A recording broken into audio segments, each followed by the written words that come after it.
Hello and welcome to the Computer Game Show. My name's David Turn. I'm here with Sean Bell. Hello. Ari. Hello.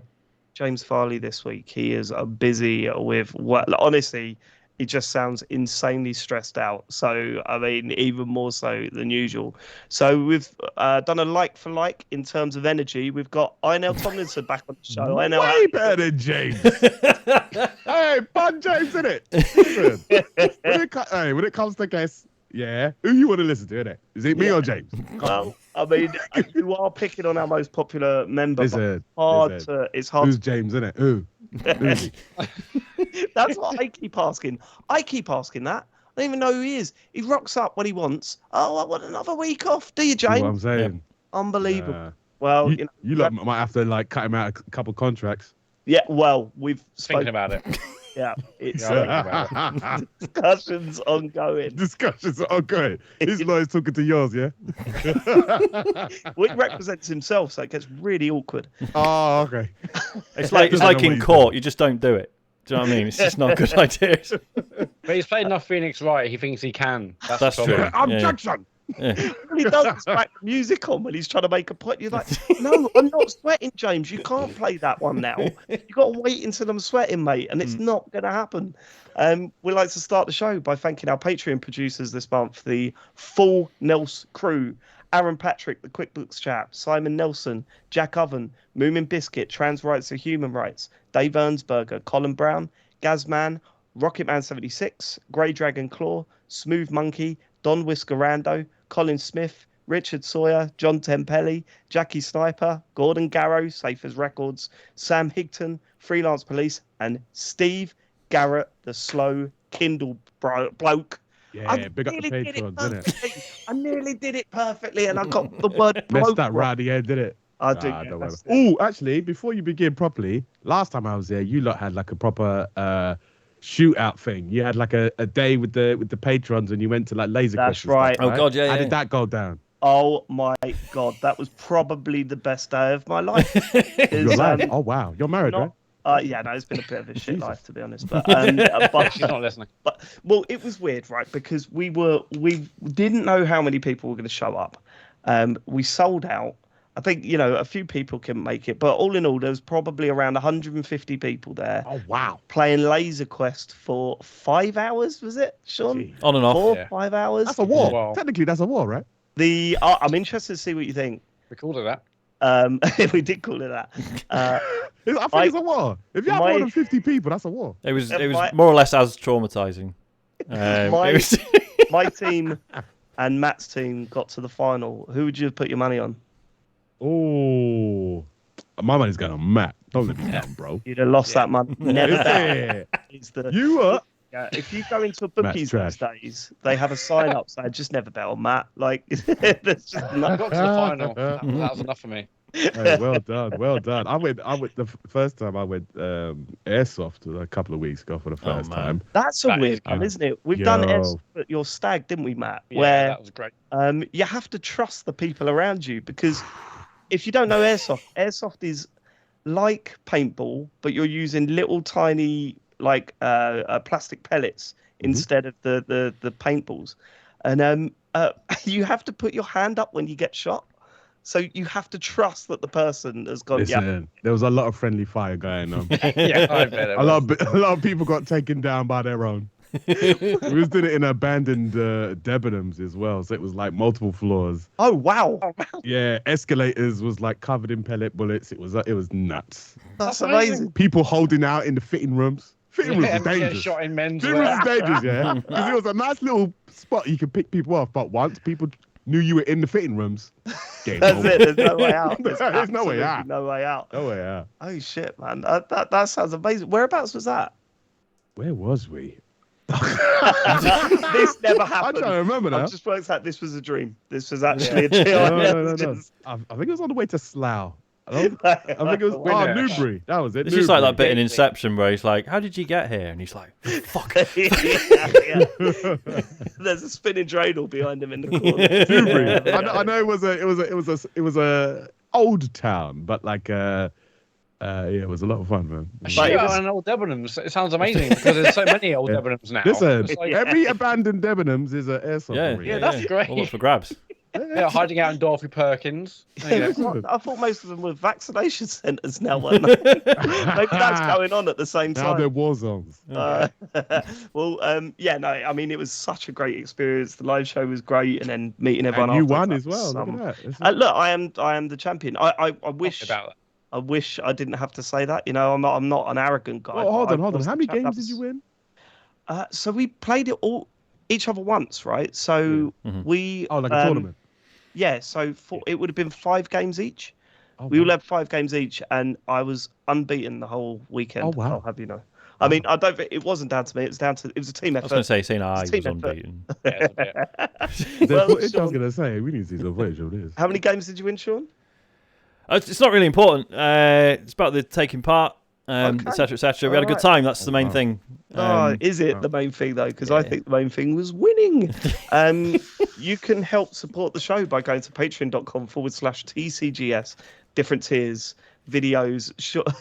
I mean, the stream this week is not the best advert for our Patreon. Although people that watched it said they enjoyed it. Matt and I sat down and played the co-op puzzle game. We were here forever.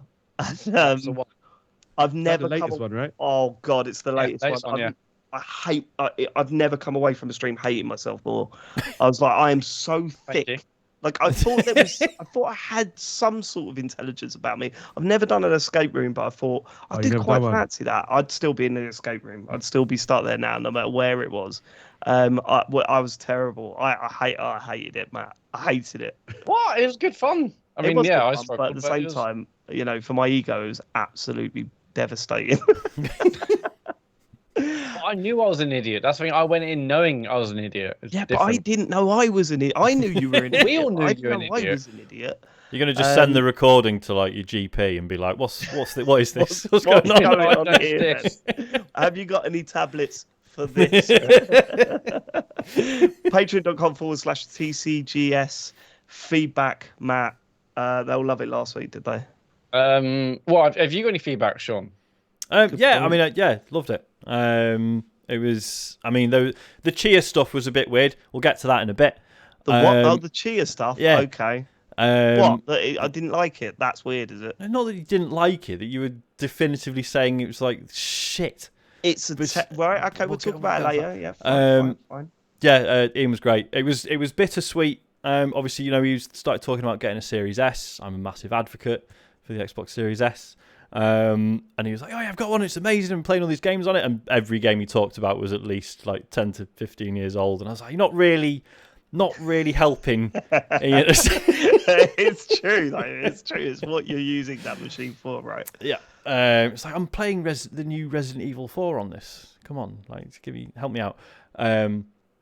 Yeah, no, it's lovely. I enjoyed at the start James making. Oh, what was it? Someone made. I can't remember. Someone made a reference to what score they gave a game, and you know when you're listening to a podcast, and you in your head you sort of like, oh, if I was there, I'd have made this joke or that joke. But the great thing about listening to this show when I'm not on it is that someone usually does make the joke, and it's like, yes, right. I'm with the right people. Yeah, because James cut in with like, yeah, but how many G's would you give it? And I was like, yes. Oh, that's right. That's right. Yeah, he joked that in. So no, it's good. Enjoyed it. Good. Thanks, man. But we don't. It's the listeners that matter, isn't it? It really is, and I've always said that. Yeah, I've always said that too. That sounded insincere, didn't it? That was weird. Yeah, because it was. What did the listeners think, Matt? Aaron Patrick, the QuickBooks chap, has messaged, good afternoon all. Work is mental at the moment, so on a significant catch-up mode with the pod. I'm so far behind, I've just caught up with Mr. Farley, bigging up the PSVR 2. I was lucky enough to pre-order the headset, but didn't have time to set it up. In truth, I was very close to returning the headset, especially given it was just sitting unopened. But then James declared his love for the system and explained how excellent the design was. It made me think, and it sounds incredible, the hype in James's voice convinced me that Gran Turismo alone was a system seller. Furthermore, I have a steering wheel from the last generation with all the force feedback malarkey. Oh yeah, he's got that force feedback. James, I paid for Gran Turismo, ordered an overpriced racing seat, convinced myself I needed these new headphones for the complete experience, and ripped open my PSVR box to enjoy some genre-defining gameplay. So, per Mr. Farley's recommendation, money was invested. After a long intro, I was then asked to do a time trial to set the controls. From here, I was presented in the cockpit of a car. What a moment. On the start and finish straight, ready to go. I could look anywhere. It felt incredible. And I thought I was sitting in this old classic sports car and couldn't wait to get going. There's a moment I would tell the grandkids with the sound on for a flawed accelerator, and James was spot on. It was an incredible experience. But as with Matt up on that faithful mountain, something didn't feel right, and I turned the first corner and instantly felt dizzy. Oh. I had to stop, take off the headset, and as I went green, I even had to step outside to get some fresh air. To this day, I still haven't been able to complete a single lap on GT7. Oh, no. I'm probably reading on, I doubt I ever will. So cheers, James. You sold the dream. Now all I have to do is watch others experience pure VR joy. So you bought all that and couldn't even get around the first corner. I told you James was trouble. What did I say at the start? Yeah. He's a salesman. You see what I'm saying? Yeah. He's definitely got the VR. What? That's a good grand. That's a good grand, right? Yeah. The racing seat. Oh, jeez. It is still a problem for a lot of people, isn't it? The travel sickness stuff, the VR. You do get sickness. used to it. Like it's one of those. It's one of those ones that you just have to immerse yourself. The more you immerse yourself, the better you get. Like the first couple of times you play any sort of VR where it's got some drastic movement to it. Is there like a step-by-step program where you can sort of work for like? Ease yourself in. Start with the smaller games, isn't it? Because all experiences and then work your way up. Yeah, because all I remember is like back in the day there was some stuff that would set me off and I just wouldn't play it. And then, so I played stuff I was comfortable with, and then eventually one day, when Bone Lab came out, and I was just like, oh, this is full free movement, and I was just all right with it. And I don't know when that transition took place. Just that, by then I was like, oh no, this is fine now. The thing that gets me still is the flying in golf. What is it? Yes. Walkabout mini golf. Yeah. Where you hold your club up and then fly up into the air. That always makes me go whoa. Or the raft that goes around the training course bit. You go on that and you're like, whoa. Worse, weirdly. Yeah. Weird, isn't it? Yeah. That's something set you off. But sorry to hear that quick with this chap. That's all James's fault. Yeah, maybe I would recommend starting with those things where you just stand in like a cage and a shark gets you and it's like, oh, that's a bit. Just 5 minutes. Chill, yeah. Yeah, get PSVR 1. Get that back again. Get the demo of PSVR 1. So the advice is to downgrade, yeah? Yeah. The advice is to sell it all. You can have what about the beginning of VR. Yeah. I've still got my PSVR. You can have it for $1,000 if you want. Aaron, then the downgrade so severely, you use the Nintendo Labo VR set. Yes. Hey, listen, nothing wrong with that. No, well, isn't there? You haven't played Captain's Toad in VR, have you? I've not played That's what that is. Toad in VR. No, maybe I should get on that. Okay, all right, that sounds good. Bongo Chefman, ketchup in bolognese. I'm a proper chef with a hat and certificates and all that shit, and I feel I must stand up to the shade relentlessly thrown at this finest of ingredients by Dave, alongside other flavourings such as Worcestershire sauce, stock cube, etc. A good dollop of Heinz Best adds underlying sweet and sharp notes that enhance the balance of a decent ragu. Prepared well, it doesn't taste of ketchup at all. I would bet my house on my ketchup-infused spag bowl tasting infinitely better than that insipid muck served up at Shea Turner. Keep up the top podding. Resident Evil 4 is a good computer game. Cheers. Right, okay, Bongo. Don't come at me with that and then say it balances the ragu, mate. Do it from nothing. Mate. Yeah. Come on with you don't drop ragu into that part. Tomato ketchup in a spaghetti bolognese. I'm not having it. I don't care if you got a hat, mate. When that came up, I did turn my nose up at it, and then I thought, well, I do put, tomato puree and sugar in my bolognese. So, sugar? Yeah, not loads, only a bit. But it's in there. Trying to finish off his guest, Give him it's not a cup of tea, Sean. Coming over. What do you want for dinner? I'll have bolognese. 2 lumps or 3? Yeah. 1 lump or 2. Hey. Stirring it in with your Slow it down. I just wanted a bit of spaghetti, mate. I'm just saying. And sorry, you'll say you're pre-diabetic, Sean? That's... Yeah. Still, still on the verge. Still on the verge. I wonder why. Try Candero instead. You sprinkle a little bit of sugar on your I'm just saying, my bolognese is really fucking good. Use some sweetener, bro. And the irony being, Sean is clearly the best chef out of the four of us, and I'm ripping into him because he's doing what he's doing. You even had your own cooking show on there. Maybe bring that back and show me how to do a you say I had my own cooking show. I mean, we had a Twitch channel, and because no one stopped me, I did some cooking streams. Stop it! I'm trying to make it sound better. I like the one where I dropped my dinner on the floor before it went in the oven. Yeah, that was a good one. That was a good one. Still ate it. Still ate it, didn't you? Wow, Still 2 second rule there. Yeah, you can't let that sugar go to waste. No. Valuable. Die without it. Good for you. Matt. Right. Okay. There's a bit of explanation needed for Inel first. Now, last week, a listener messaged us saying that they were watching a horror movie around a friend's house, but because they're a little bit afraid, they thought to get around it, they would get a full-length mirror from their friend's parents' room and watch the film in the reflection of the mirror because they thought that would reduce the scares. Like another degree of separation what from the screen. stuff is this? I know. This was a wild. That's how you bring the beasts. That's exactly what we said. That's exactly what we said. That's like opening up a portal. I swear. Yeah. You would 100% see someone standing behind the telly through the mirror and then look round. They're not there. 100%. That's the worst way to watch it. Yeah. What's this one then, Matt? Ryan Zhao, to your listener who watched Blade at a party via a full-length mirror, that would only make the movie more confusing. Half the characters wouldn't appear. Oh, that's a good Nice. joke. Very good, Ryan. Don't mind that. Very bloody. Well done, Ryan. Vampires. Yeah. Baddies in the Okay. Blade You films, ruined Blade it now. You have to trilogy. explain it. You know what I'm saying? Oh, sorry. Just in case if you didn't get. Next. Yeah, Lewis B. Hello, regarding the Roblox chat. I haven't played it and it does look terrible, but I just saw a video warning parents of in-game scams where players are encouraged to click on external links to gain credits, /items, etc. I dare say there's a way of blocking them in a menu somewhere, but thought I'd mention it anyway. Sounds like a minefield. Okay. I mean, I assume you haven't played Roblox with Harry yet, Dave. No. Why is it written roadblocks? I said roadblocks, right? You said Roblox. It's just people having to go at my accent again. I'm fed up of it. Being I mocked. had that at work this week. Did you? Someone saying it's gutter with 2 T's and an E and an R, not gutter. And I was like, hold on a minute. You see, Dave, this is one of the few things that can heal our north-south divide. Because I'll drop the T fucking all day long, mate. Yeah, get rid of that. It's not needed, mate. It's not needed. I never say it. What's the point? Yeah. Fucking come up Waste with of time. It's a waste of time. Stop having to go at my accent, and that includes you, Lewis B.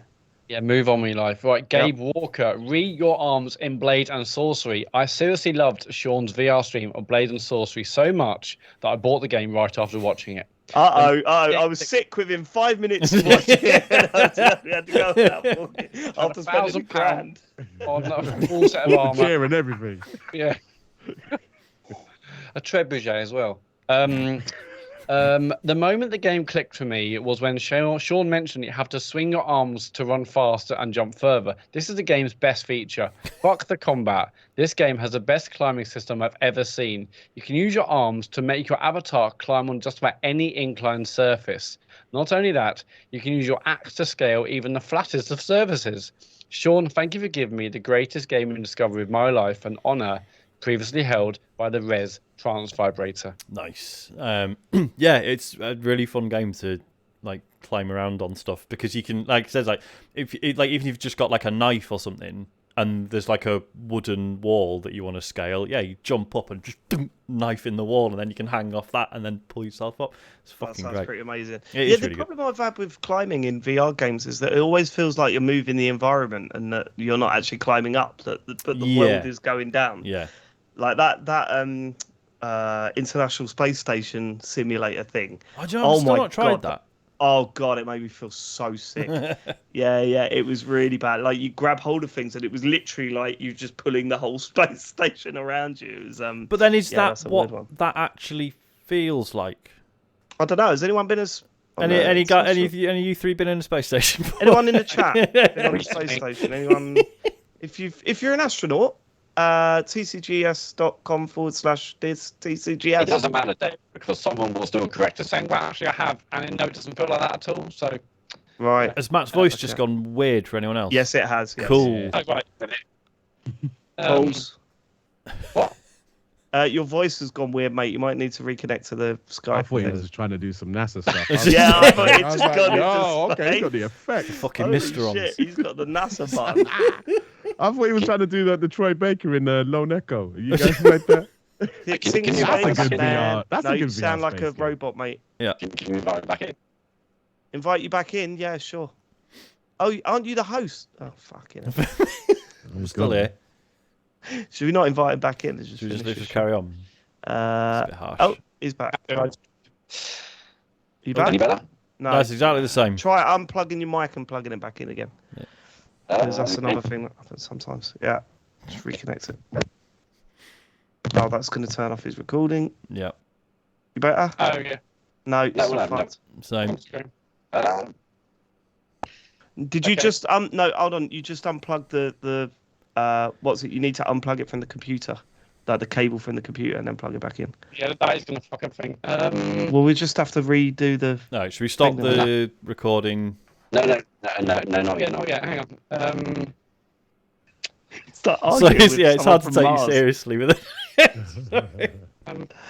Yeah, I don't know what to do. Okay, I'll leave Skype and reset something. Okay. Do you want me to read the message? It says Should we do that? That ain't That because would be quite funny. Oh, Matt, what have you done to us, man? Let's just see if he pops back Yeah, I'll give him a minute. soon. I'll give him a minute. Oh, you got to invite him back in, or? I don't know.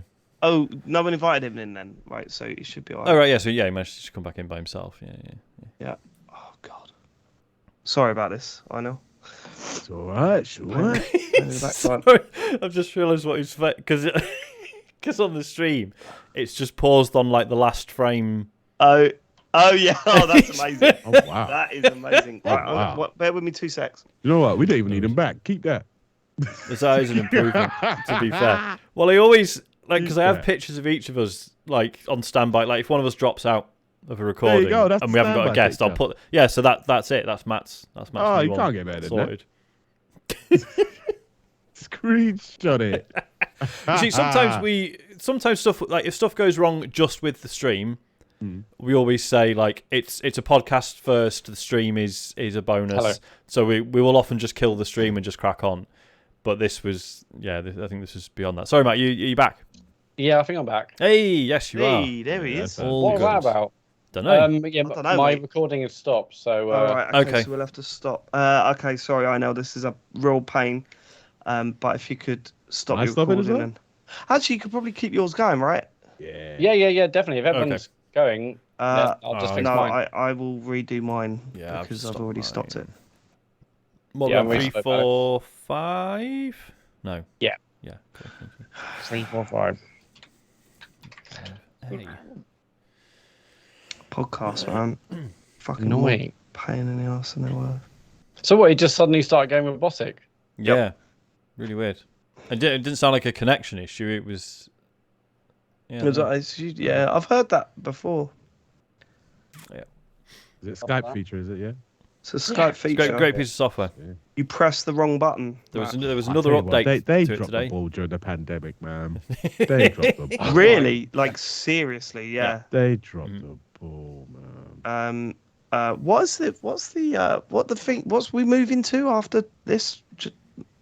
Sean, you were talking about moving to a new service. Oh yeah, video.ninja. Because it is better. We tried it before and it melted my CPU. People started dropping out the call. Yeah. And it was, so I got a new CPU. So Oh wow. that's definitely going to fix everything. Be no problems. I nearly installed it today, and I was like, "What am I thinking? It's the podcast tonight." Never do that on podcast. Terrible idea. yeah. And then what was it? What was the other thing that used to always balls everything up when you updated? Oh, Audio Hijack Pro. If you updated that and then used it as your backup, oh my god, this is an absolute fucking nightmare. Testing 1, 2, 3. All good, man. Okay, 2 seconds. I'm Hang just... on. Okay. Well, I need to do test recordings. I don't want anything to go wrong. Mm-hmm. Nothing's happening on my Audacity. I'm going to quit Audacity. Do you use Audacity to record, Matt? Yeah. Oh, bad. Record and edit. You edit it in Audacity? That freaks me out. Yeah. You're a madman. Absolutely madman. What? I don't know what else I guess I can use a new app, but I've used this for like... Oh, because you've got Windows, haven't you? I thought you had a Mac. Sorry. Cool. GarageBand. Okay, all right, cool. I'm good when you guys are. Yep, same. So you do 3, 2, 1, Matt. Yeah. Okay, cool. hit record, chat. 3, 2, 1. Matt. Matt. Right. Okay. So we got up to the VR stuff. We did the space station. Okay. Right. Mm-hmm. I know where we were. So yeah, if you've ever been to space, if you've been to a space station, then please get in touch. tcgs.go/this TCGS. I mean, wasn't that supposed to be a thing that like anyone can go to space by now? Yeah. Richard Branson was going to sort us all out, and he bullshitted us again. It is a thing, Sean. You can do it. Yeah, you said you can if you've got the money. Yeah. Oh, fair enough. Yeah. You got the Reddies, 20 quid. mate. You got the Reddies. You need to start selling that T-shirt, man. You'd be up in space in no time. Well, this is a question I've always asked, but if you could, would you? If you could tomorrow, and they said, "Dice leaving tomorrow to go to space," are you on that plane? Because on the one hand, I can't be asked. But also, you're the biggest fucking idiot for saying no, right? I think so. So it's not the fear of just being in space; it's that you just cannot be bothered to get up and go out. No, I mean there is no way that is ever going to be like a even remotely comfortable experience, right? It's always going to be absolute hell. Stop. Like, I love that your first thought is comfort. What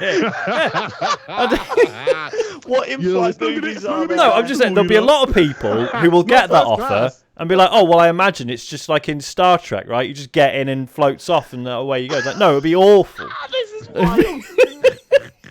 They give you a blanket, but it's one of those silvery ones that you can't really sort of get snuggled into. They'll ask me, and I'll be like, "Sorry, I just need a moment because I actually prefer like realistic sci-fi rather than." I know. Are you going up to space? Nah, there's too many things. There's too many things that I don't know how they work for me to be trusted. Yeah, but you're not flying. You're not responsible. To be fair, like just getting on a plane is mad. Like, you're putting your trust into someone you don't even know. I was going to say, I always have to. Whenever I'm on a plane, I have to like force myself to not really think too much about what's happening because it just a friend of mine, I never forget, a friend that I used to work with when we were at home base, working at home base head office. He turned around to us one day and said, "I'm going to be a pilot." And we all laugh like you would. And now he's a pilot, right? But what scares me is that he flies, commercial flights. And I know the stuff he was doing when he was 18. And I just think I wouldn't let him fly me. I don't trust him. Yeah. Do you think it should be a thing whenever you get on a plane, that when the pilot does the announcement, she should be like, right, and here's a list of my mistakes that I've made over the years. Yeah, you'd read it. Just so you know what you're dealing with. Matt's going into space 100%, right? I would love to, but I don't think my wife would let me. But I would love to. Really? Absolutely. Would that be because my wife would love it. Get out there. Keep him up there. The further, the better. Leica, the dog. They just sent him up and just left her to it. Do that. yeah. But the problem is, I haven't been to Cornwall yet. So what's the point of going to space? Let me see everything down here. Plenty of spaces still to discover on Earth. We'll discover this bit first, and then we'll go out to other people. But we'll make that even worse. Space. That's true, Matt. Yeah. You could see. I've seen Cornwall. I've seen most of it. In fact, all of it. The whole lot. And he was 100% complete at first. Tiny. Yeah. Okay. Next. Dickle Doop Doodle Frap has message. Nice. As you do.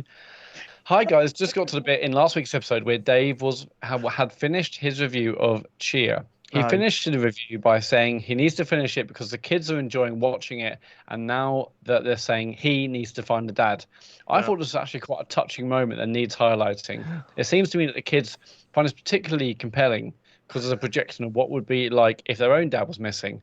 Sometimes kids do and say these things and we miss them, so I wanted to point it out. You're obviously a great dad, Dave, and your kids really love you. Keep it up, both in terms of your dadding and podcasting. Cheers. Everyone. Yeah, and that, by the way, is from Dickle Doop Doodle Crap. Thanks, Doodle Frap, and appreciate that. And my kids hate me, but I've got. Can we spoil Tchia a bit, or should we not? We shouldn't, right? Don't spoil it. Let people play. There's such a good story. Right, okay, I won't spoil it, but there's such a good story with Charlie. I've completed it now, and he watched it. And he says something quite funny. Should we get on to news? Yeah, yes. Go on then. Go to tcjess.co/dear tcjess. Leave your feedback. Right, well, big stories this week, Sean. James must be sitting there fuming that he's not here to cover this. Gutted. No, he won't. He'd have to do some work, and we know he doesn't like that. So let's see what you've done, Sean. What have you got for us? Very little. I should Matt. Full credit to Matt. He compiled the news this week. I'm just reading it out as I go through it. But yeah, E3 2023 has been cancelled. Why? What did it say? I mean, come on. No? What? I see. It's little gag. Good. I mean, we've spoken about E3 so much on this show, and how much it means to us, right? And how much we love E3, that it feels weird to just go over that stuff again. But yeah, I mean, we've read the story about 10, 15 times, but now it has officially been cancelled. And it officially feels like the end of E3. Well, now, I mean, right? they're saying it's just this year. They're still going to work on next year's. It's going to be fine. It's so tough. It's so tough. And honestly, as a fan of video games, it is an absolute killer. And, I think the other big story here is how quickly Jeff Keighley tweeted afterwards. And I've got to say, I did not like that move. He had that in drafts. I bumped into him on Wednesday, and he was in good spirits. But I just want to go, oh, mate, come on. Just give it. But honestly, what was he saying? He said something like, "Oh, E3 means so much." What was his tweet? Is it in front of you? The tweet was basically, he E3 went was when good. he was 15, right? Yeah. But he was saying, however, 4 years ago, I realised that it sucked, and no, he didn't say that. He said it wasn't changing as it and the industry it wasn't evolving as he thought it should have been.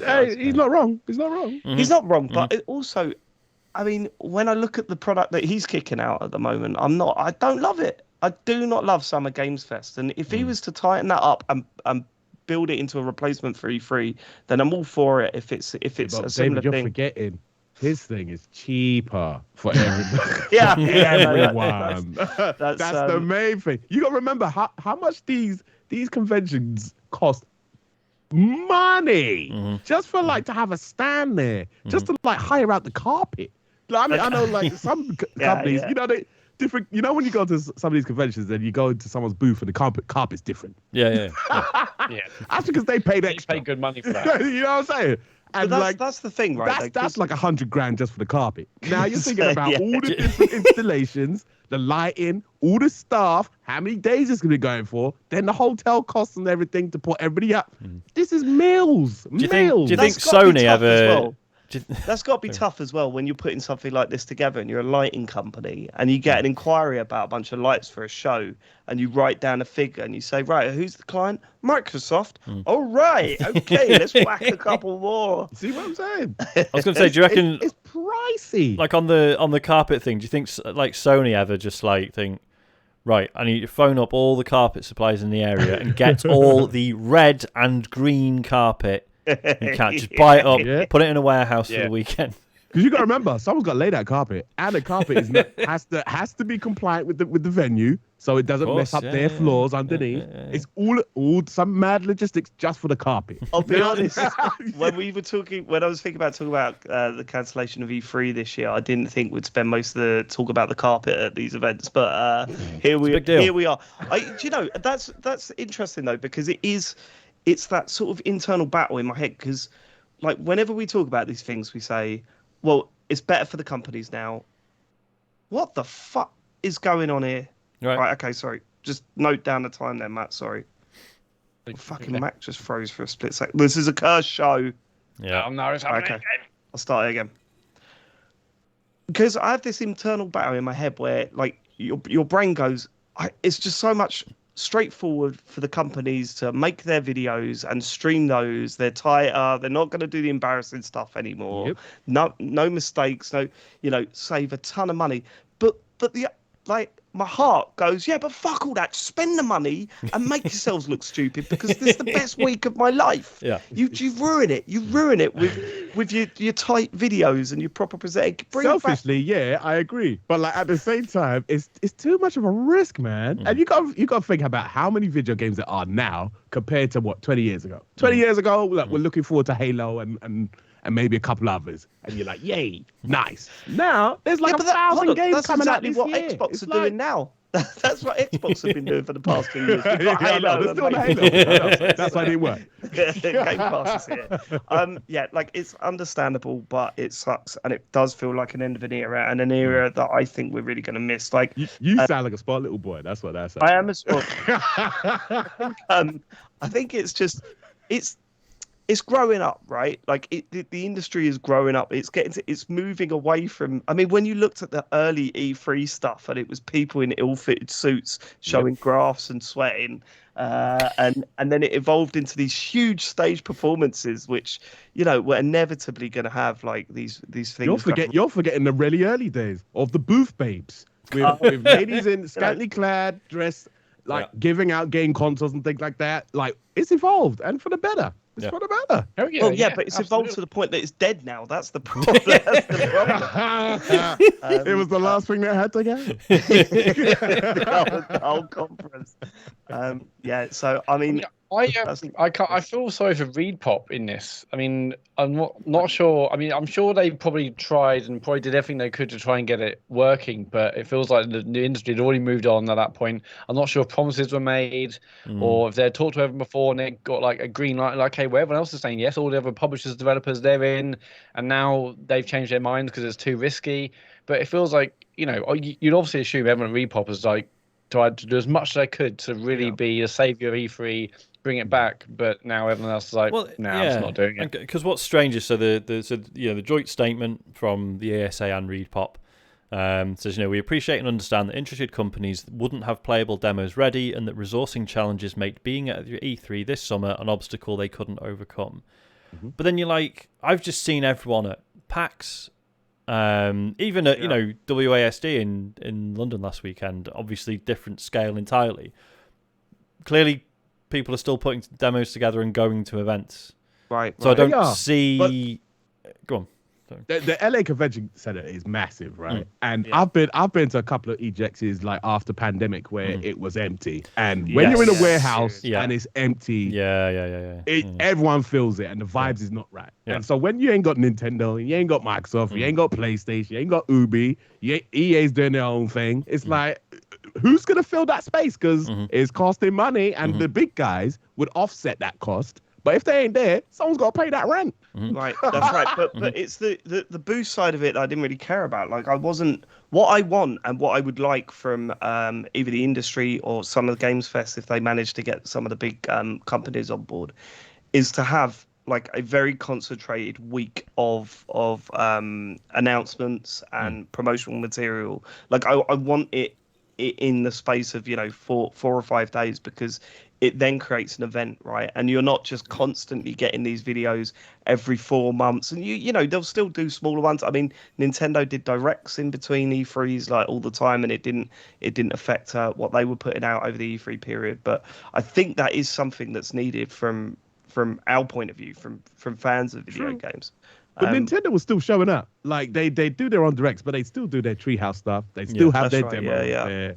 Like Luigi's Mansion's turning up and all those other games. Like they still had an appearance, so it was fine. Like people like the direct stuff because they could watch the direct and then they do like their Treehouse live, and then you could see them interview the developers. I mean, I think the last big one they did was with Animal Crossing just before the pandemic.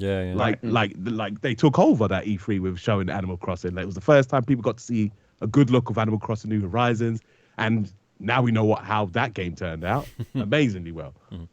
Yeah, they absolutely nailed it. Nintendo, like instantly when they started going to the digital presentations, Listen, Jeff got Keighley can do spot it. You straight on. know, give him 5 years. I'll give him 5. Do you know what? I'll give him 5 years. 5 years. Yeah. Hey Google, remind me in 5 years. Is Jeff Keighley has he done it? Has Jeff done it? Has he done it? Here we go. 5 years. That's a great Find out if reminder. he's done it. He'll do it in 2. He'll do it in 2. But give him 5. It will be interesting because I think it was last year Keighley started doing. There was like a physical event for journalists as well.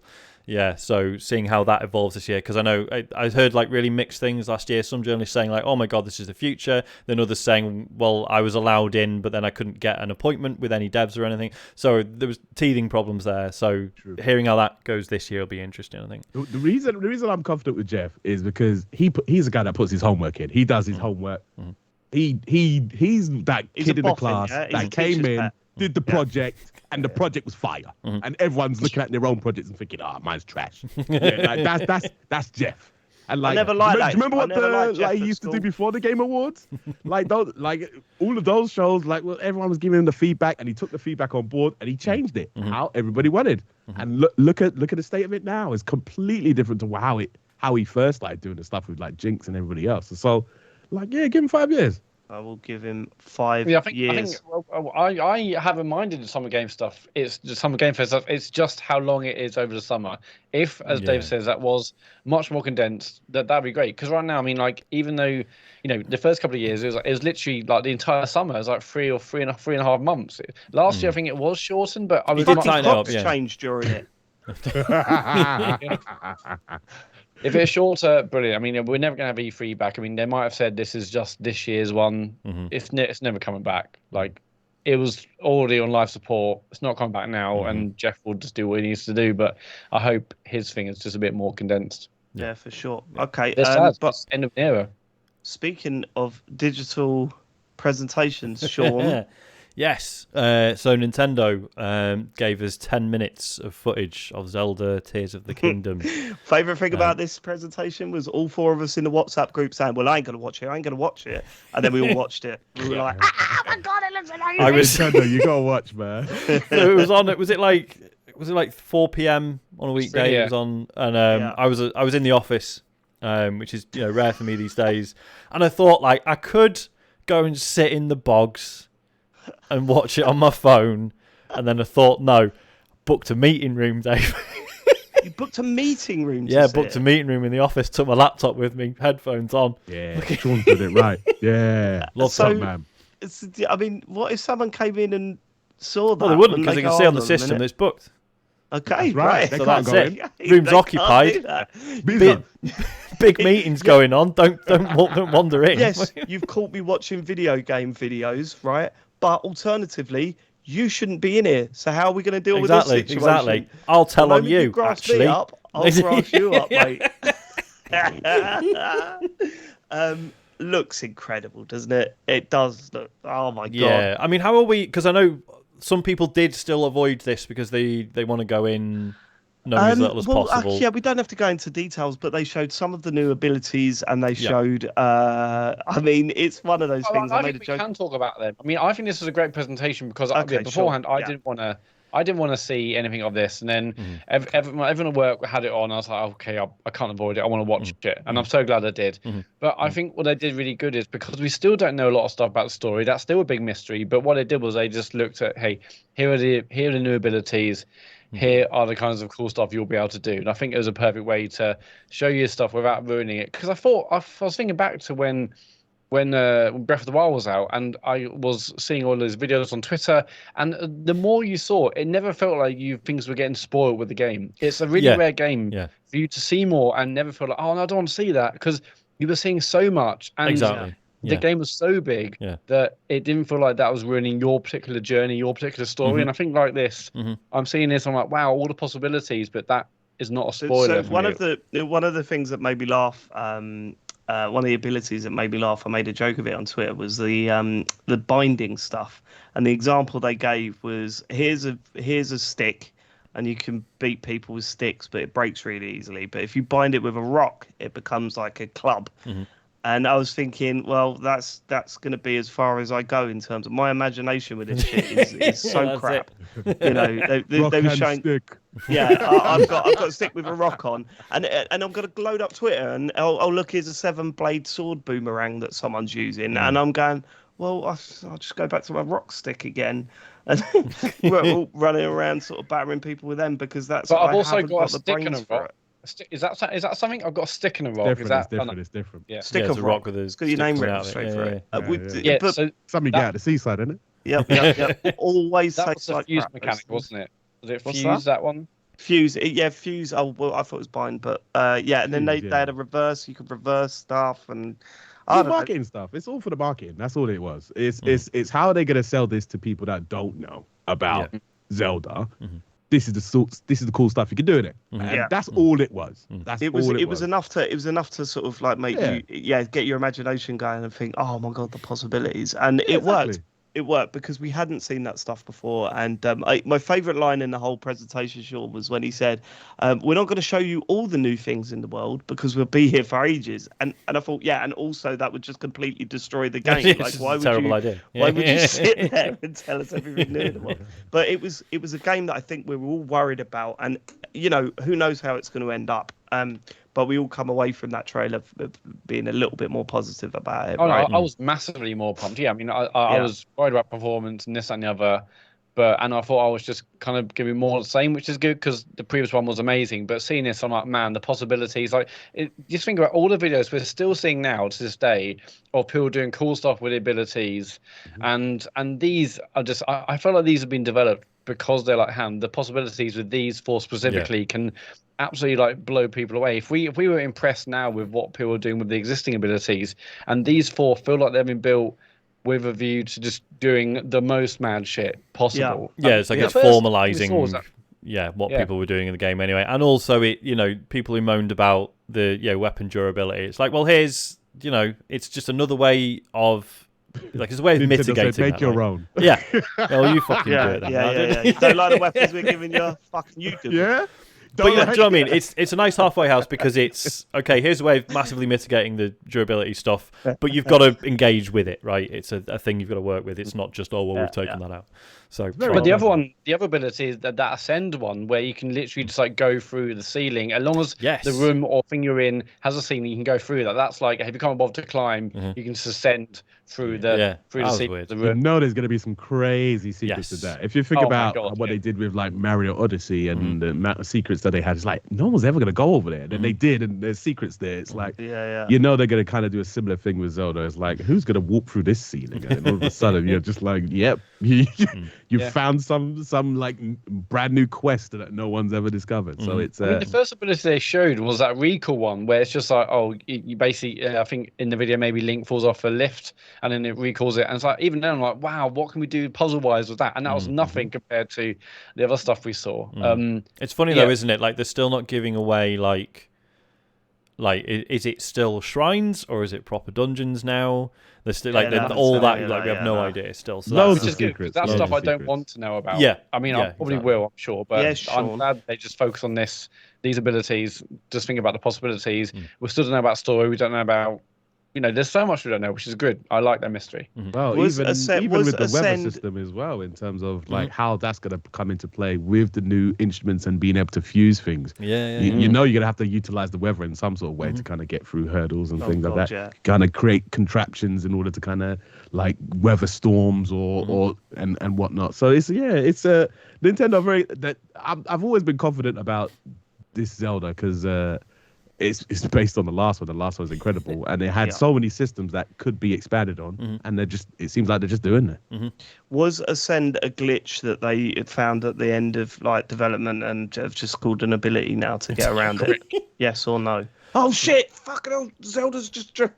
Link is just flying up from the ceiling. Well, you do wonder, don't you? If that was something they prototyped. Oh, let's like have an ability where you can reverse time, and then 30 minutes later, someone went, "Well, hang on a minute." That means this is you the problem with watching the Double Fine documentary. Yeah. Because you're seeing them go, oh, fuck, that's weird. That looks good, though. Let's stick that in the game. You literally like the see them speed do running. the speed runs in this game are going to be absolutely Yes. wild. Like combining yeah. this stuff, or then maybe this stuff will be too slow even for the speed runners. But yeah, it's gonna be amazing to see that stuff. You know, like and like in the video where they were making the ship, and then they would put in like the fans on the back of the ship to like sail across a bit of water, then great, man. changing the direction of the fans to like work as like a to fly. It's just gonna be unbelievable. Can't wait. It's going to be Can't good. stop, yeah. Not long Very, now. very Not fun. long now, Sean. Next Oh, you story. get your pre-orders, eh? You got your pre-order. That's my thing. Do I go digital with that? That's the question. Oh, I wow. wondered this because I don't think I'm still got Breath of the Wild. Not trading that in. That's true. No, go for that collector's edition. Maybe. I said that on the stream when they showed that I was definitely going for the collector's edition for that one, and then I saw the collector's edition was like 120 quid. I was like, maybe not.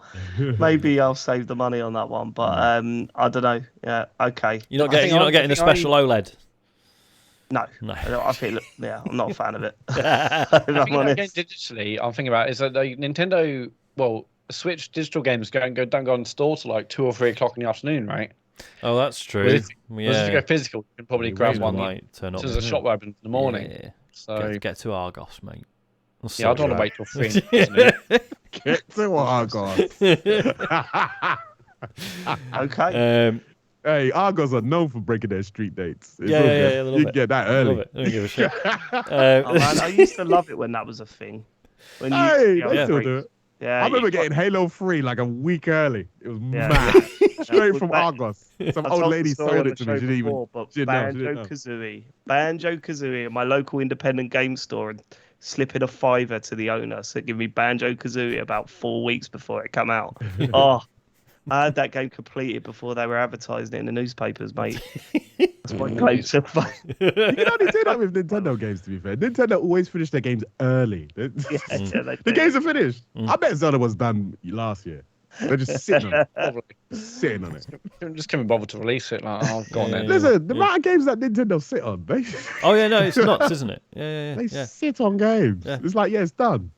Are you telling me F-Zero's done? It's I done, know. bro. F-Zero's done. It was done 3 years ago. All the classic. They made it for the Wii U. That's why their hardware's always way behind all the others, because they can't keep up with the software releases. Okay, cool.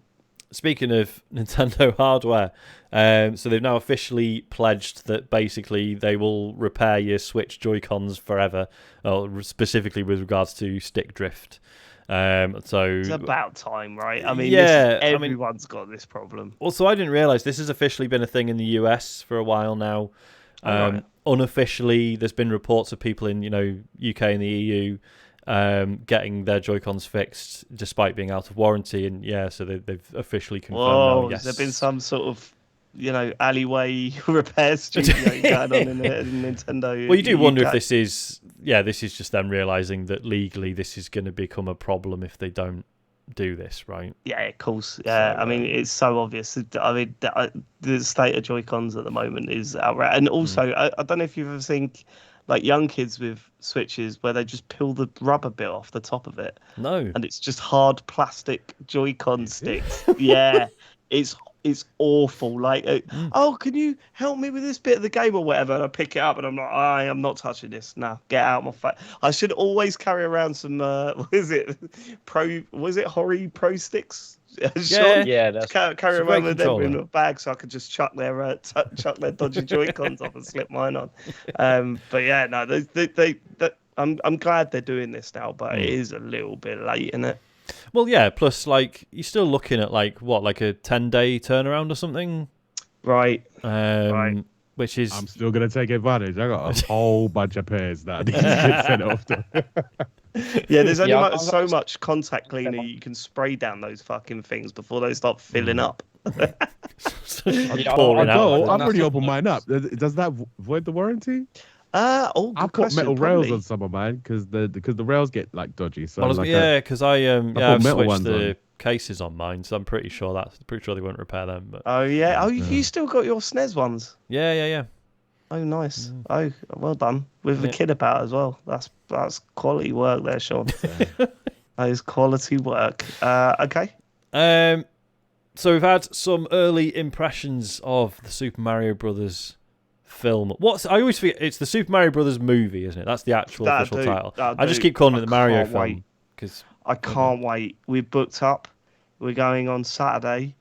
Oh, yeah. We got 2 sofas. Oh wow!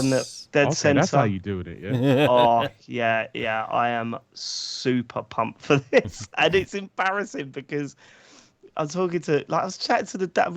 Harry was training just before we recorded this, and I was chatting to the other dads of the kids that are training for the Little League, and I'm going, yeah, we're gonna go and see Mario.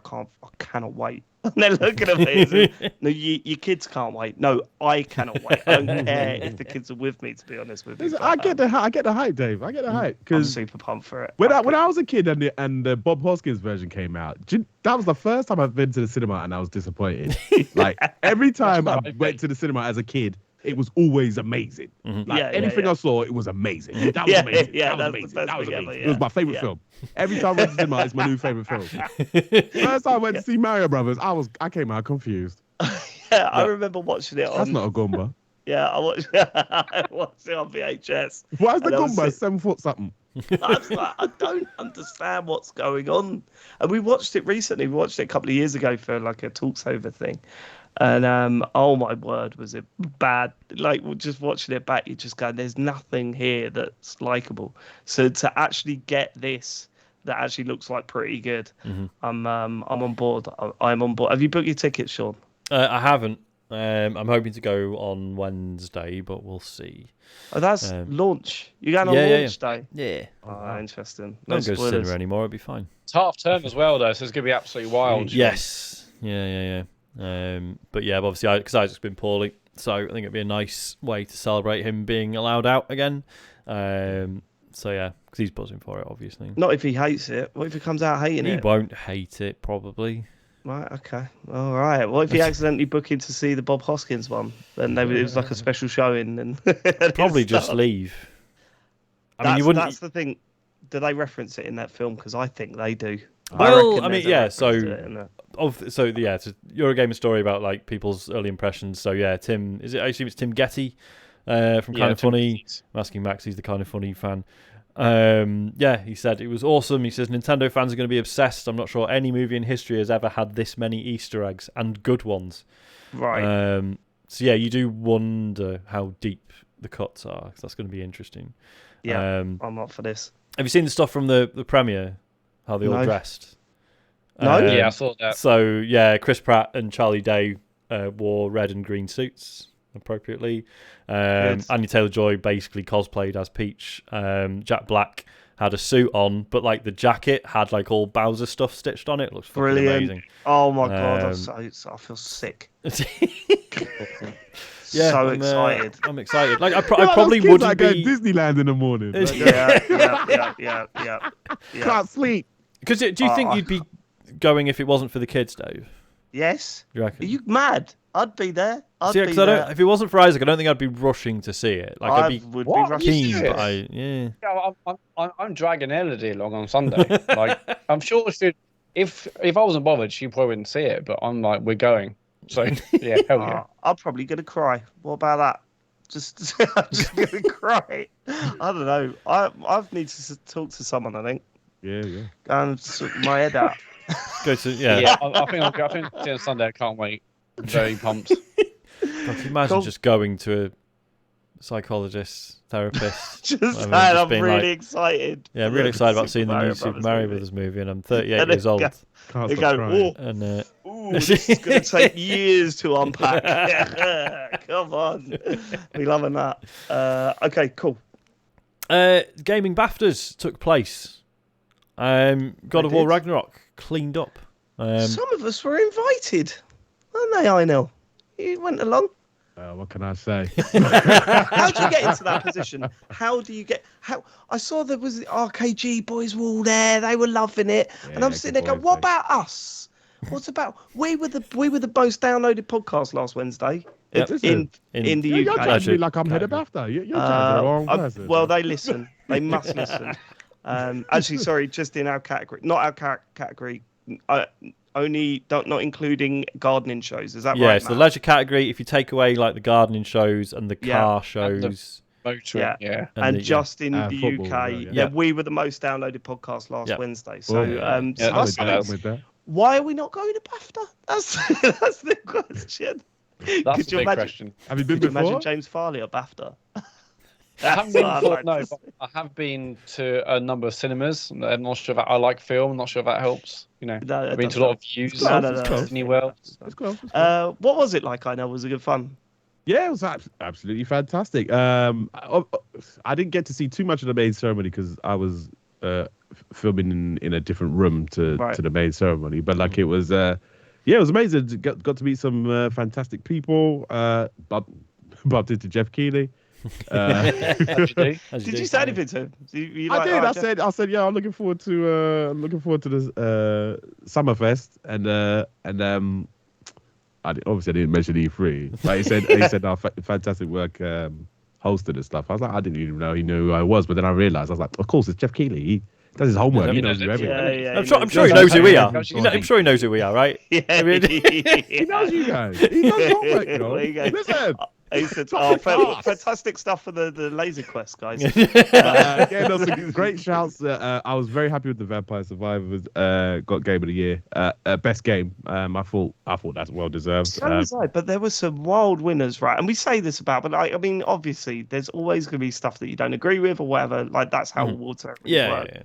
But when I saw, all right, Vampire Survivors Game of the Year, I get it.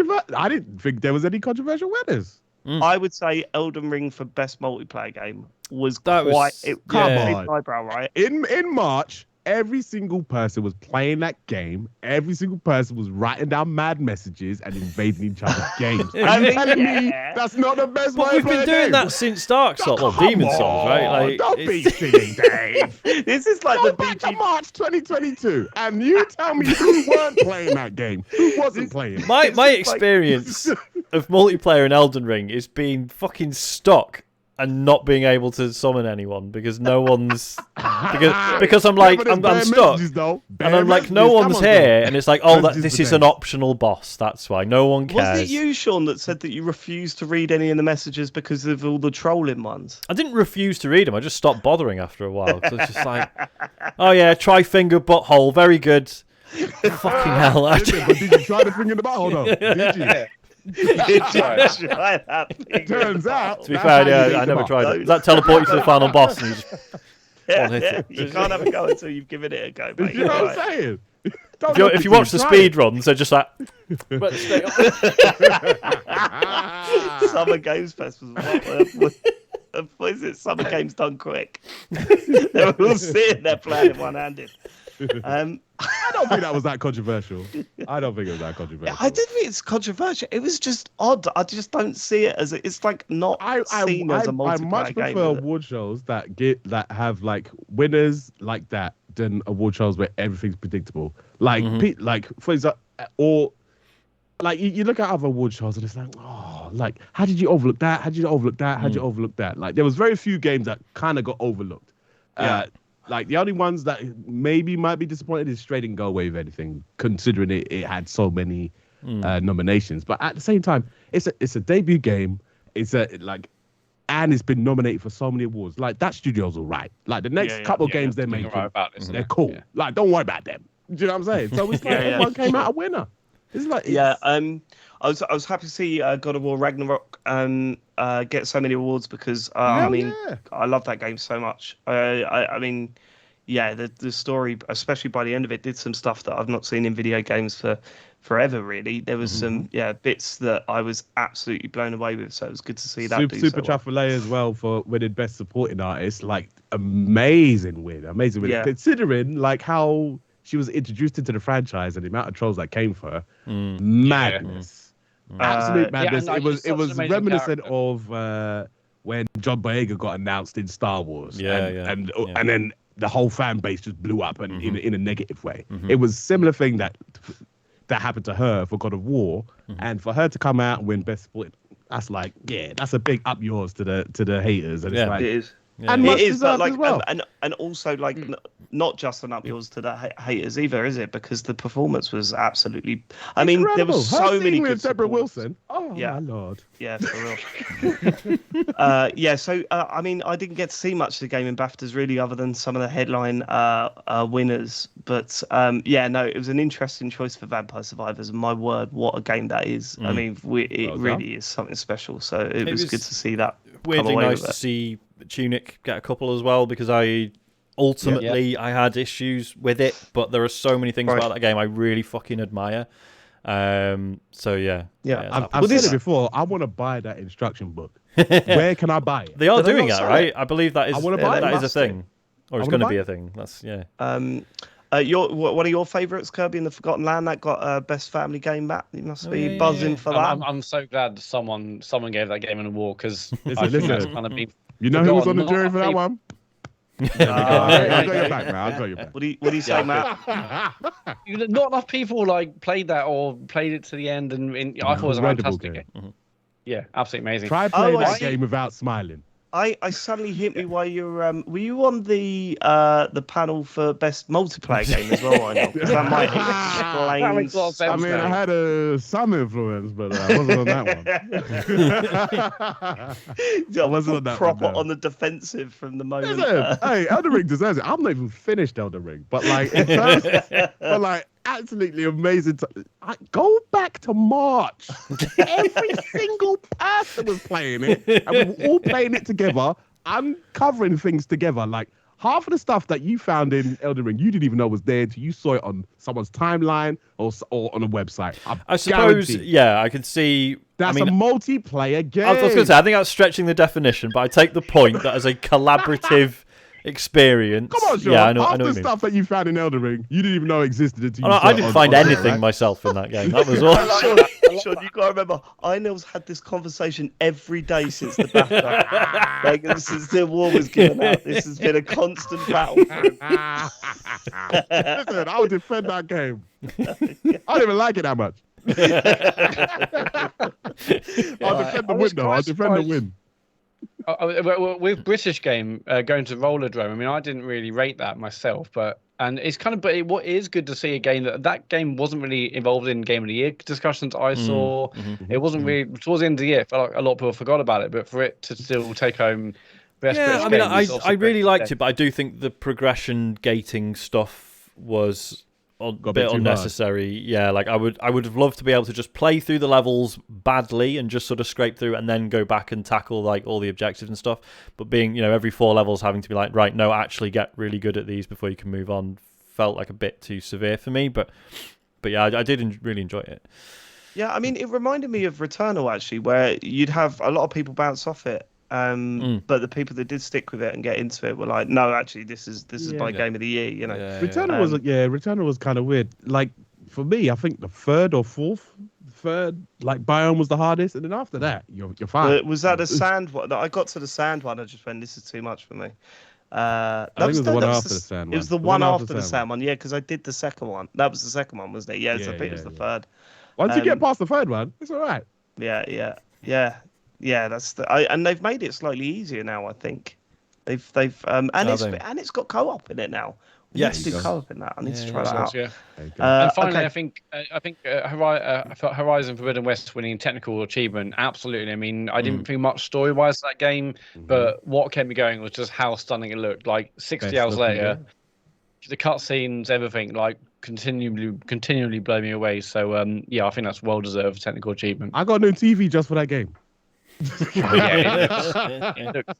I got a new TV just for that game. I was playing it on 1080p, and I was like, nah, I'm not doing this game justice. I had to go out and get an OLED 4K, and I came back, and I was like, I'm playing this game in 120 now. And I was like, I can see now. I can see.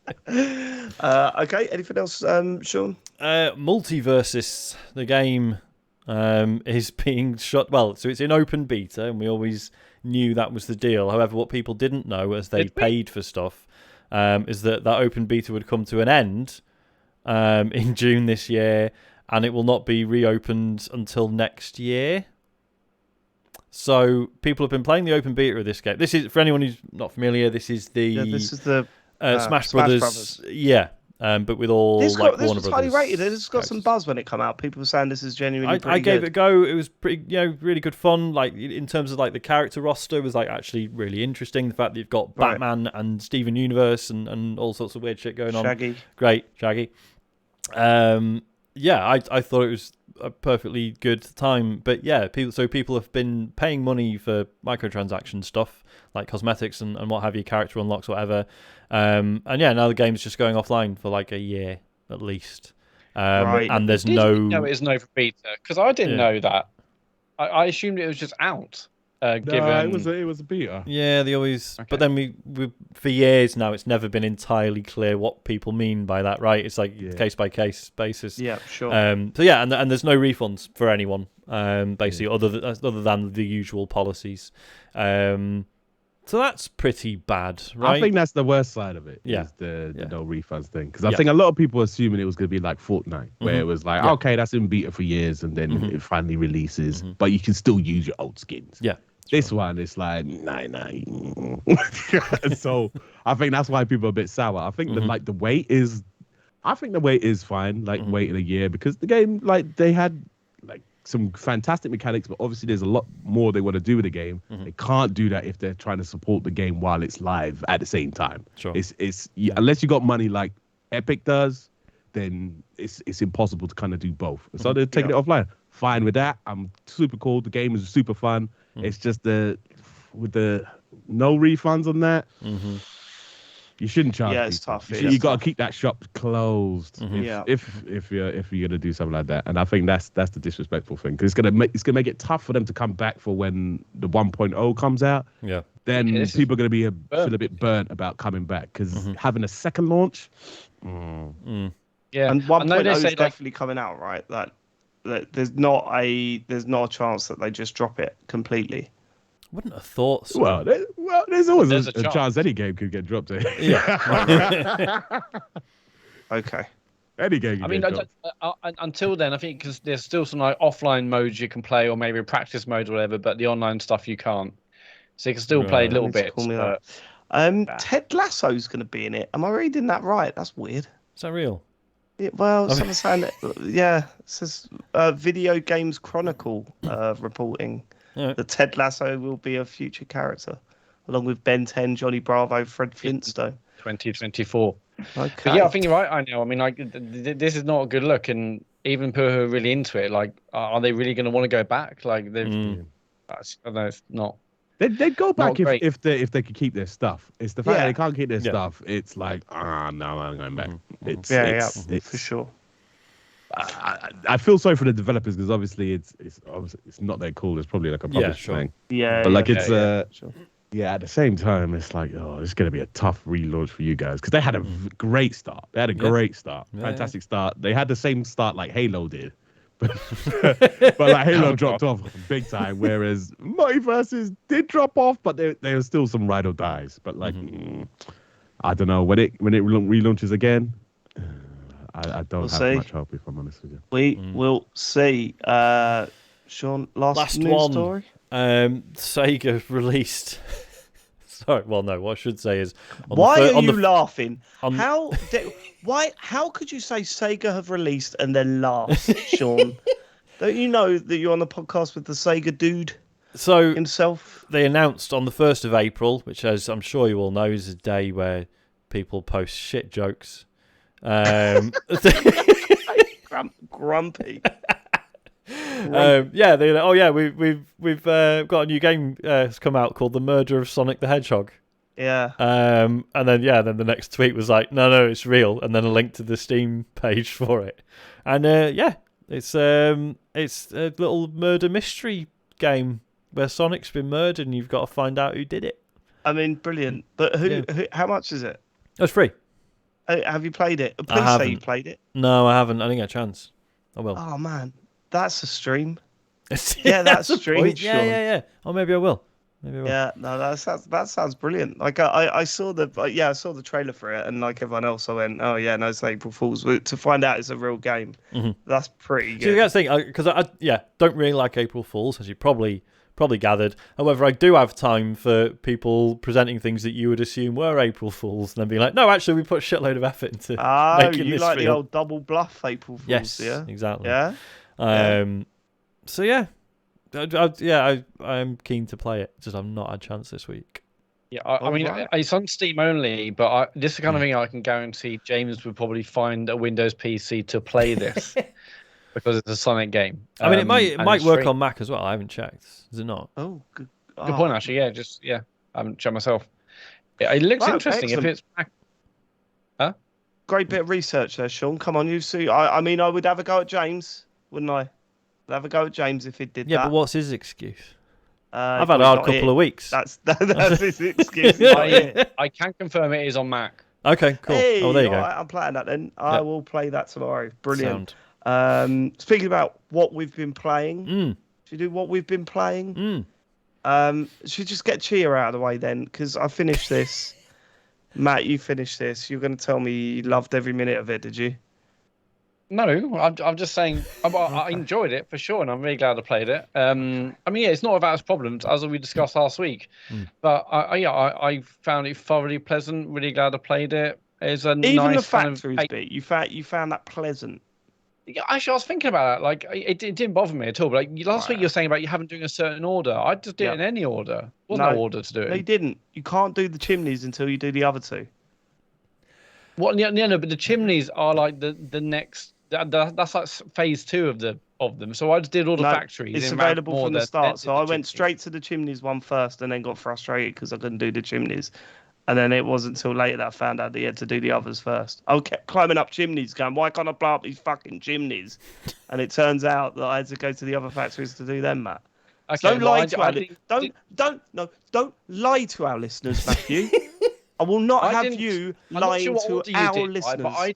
I did not start at number 1. I just went to close the one, which is number 3 or whatever, and then you complete the various factories, and then you can go to the chimneys and do something in like a second phase. Anyway, I was thinking like whatever, weird. No, but I mean, thoroughly glad I played it. Not about its issues as we discussed, but I think thoroughly pleasant. I'd recommend playing it. There's so much I want to talk to you about that we can't really because it's. It was just I don't know. I've only played maybe 2 hours of it. I didn't recognise it in anything you said last week, Dave. Okay, because you're not at the bit where you're actually. Have you started? Yeah, but you were going on about you hated the whole thing. You didn't like any of it. No. I thought the bit where I was running around collecting things and taking them back to the village and stuff was a bit compelling. You know, I love the idea of how I got the egg for whoever wanted an egg. all that stuff was kind of working. I was thinking, okay, I'm feeling this. I think the traversal is actually not as freeing as it needs to be. I think it's way too limited, especially you can put up with that at the start of the game because you're going, I'm going to build up to it, but you don't build up enough. Like you don't get to the point where you're just flying everywhere at all times, which I think is, certainly for a game like this, it feels like by the end you should be able to just jump into a bird and then fly about, like for the whole, that you don't have to stop and then find another bird. So that, I think my frustrations with it, you were hearing me after 3 nights of doing the factory stuff and just putting it down and going, I can't hack this. 3 nights? The factory stuff you can whiz. What do you mean 3 nights? It's like, you were stuck on some factory for 3 nights. But I would play it for like 10 minutes and just go, I'm not playing this. Dark Souls thing. And then I'd go back to it the next night and go, I'm going to do the factory thing. And then I'd I can't do this. I can't. Have you not played this, Inel, Tchia? I've not. Wouldn't bother. I've downloaded it, but I've not had a chance. That's half the battle. Wouldn't bother. It looks cute. I like it. I like cute platform games, man. Like sometimes you need to like decompress from like some of the big like horror AAAs and things. Oh, and this is very much that. It's very relaxing. It's got a great soundtrack. That sounds like my kind of thing, man. Apart from the factory, If it was that, I'd agree. But the stuff with the fabric people that try and catch you. Like, that wasn't needed. None of that stuff was needed. The question marks above their heads and then chucking stuff at you and catching you and putting you in cages and then you've got to get out of the cage again. None of that stuff was needed, Matt. I mean, just kill him or just run away, or I don't know. That didn't bother me. I've only faced a What few you of them, want and me to it do, mate? wasn't. Yeah, I've only faced a few, so I'm sure it gets more complicated, more difficult. I've not found them an issue yet. I do take the Becomes point, annoying. Dave, that like, do you need that stuff in a game like this? Like, if a game that is 90% peaceful and charming and stuff, because it always bothered me with like with that game company. So like, did it with Flower and Journey, where like majority really peaceful game, and then there's one bit where you can actually fucking die, and I'm like, why though? Just could you not just? It doesn't. I don't. You haven't played Sky. Sky does a similar thing. And What God, was yeah, that it does. other game? God, What right? was Yeah, that at the other end game when you do the final bit. Yeah, I don't know. I do. Yeah, when those bits come up, I'm just like, but you made a nice game. You didn't have to add this. Yeah, I didn't need the contrast. The contrast is other games that I'm choosing not to play. Do you know what I mean? I want to stick you in the studio telling them, like, in the middle, they're all sitting around you. But you did something nice and you spoilt it. Yeah. When you game. made Journey, one of my favourite games of all time. Here's what you did wrong. But yeah. The other thing that made me laugh, Dave, was when you said, it's like a first-person shooter where every enemy you kill, you have to like pick up another gun. Do you realise you accidentally pitched a really cool indie game when you said that? No, Because I that's absolutely didn't. because in an alternate universe that someone's like done a game jam around that, and it's brilliant. But okay, all right. yeah. Well, okay. Maybe in your alternate universe, you'll enjoy Tchia to the end. But here in reality, Sean, it's a half-baked game that needed a bit of work. Well, I've think really you're gonna enjoyed what play I've played more, so Sean? far. You what, sorry? Are you going to play more? Yeah, absolutely. Yeah, I really want to crack on with it. I know you mentioned this last week, so and I'd said this was something I wanted to play in front of Isaac, but there are a couple of weirdly adult moments. Yeah. That's also strange. You can turn them off though, right? There's a family mode in the options. Yeah, there is a monster that literally eats a baby. Yeah, that's a lot. That was tough. Yeah. He didn't see that bit, thankfully, but that was weird. And is it because I know the knife to the face is quite like it's not tame. Yeah, it's pretty tame. Yeah, but I mean, there's no way to make a baby getting eaten tame, is there? No, and they play. It's cartoony. They play out to it like the baby's like all smiling and giggling as it's being eaten. I mean, no, there's not no the point way though, is to it? say Yeah. It's it's an odd one, and it does get very serious towards the end. So there's a little warning. Yeah, but Charlie's a psychopath. So you said it looked bad. I think it looks lovely. It looks awful, Sean. Nah, it doesn't. Isn't that little town? I think it looked nice. I don't know. Not to be like PC dickhead. I am playing it on PC, full 60 frames.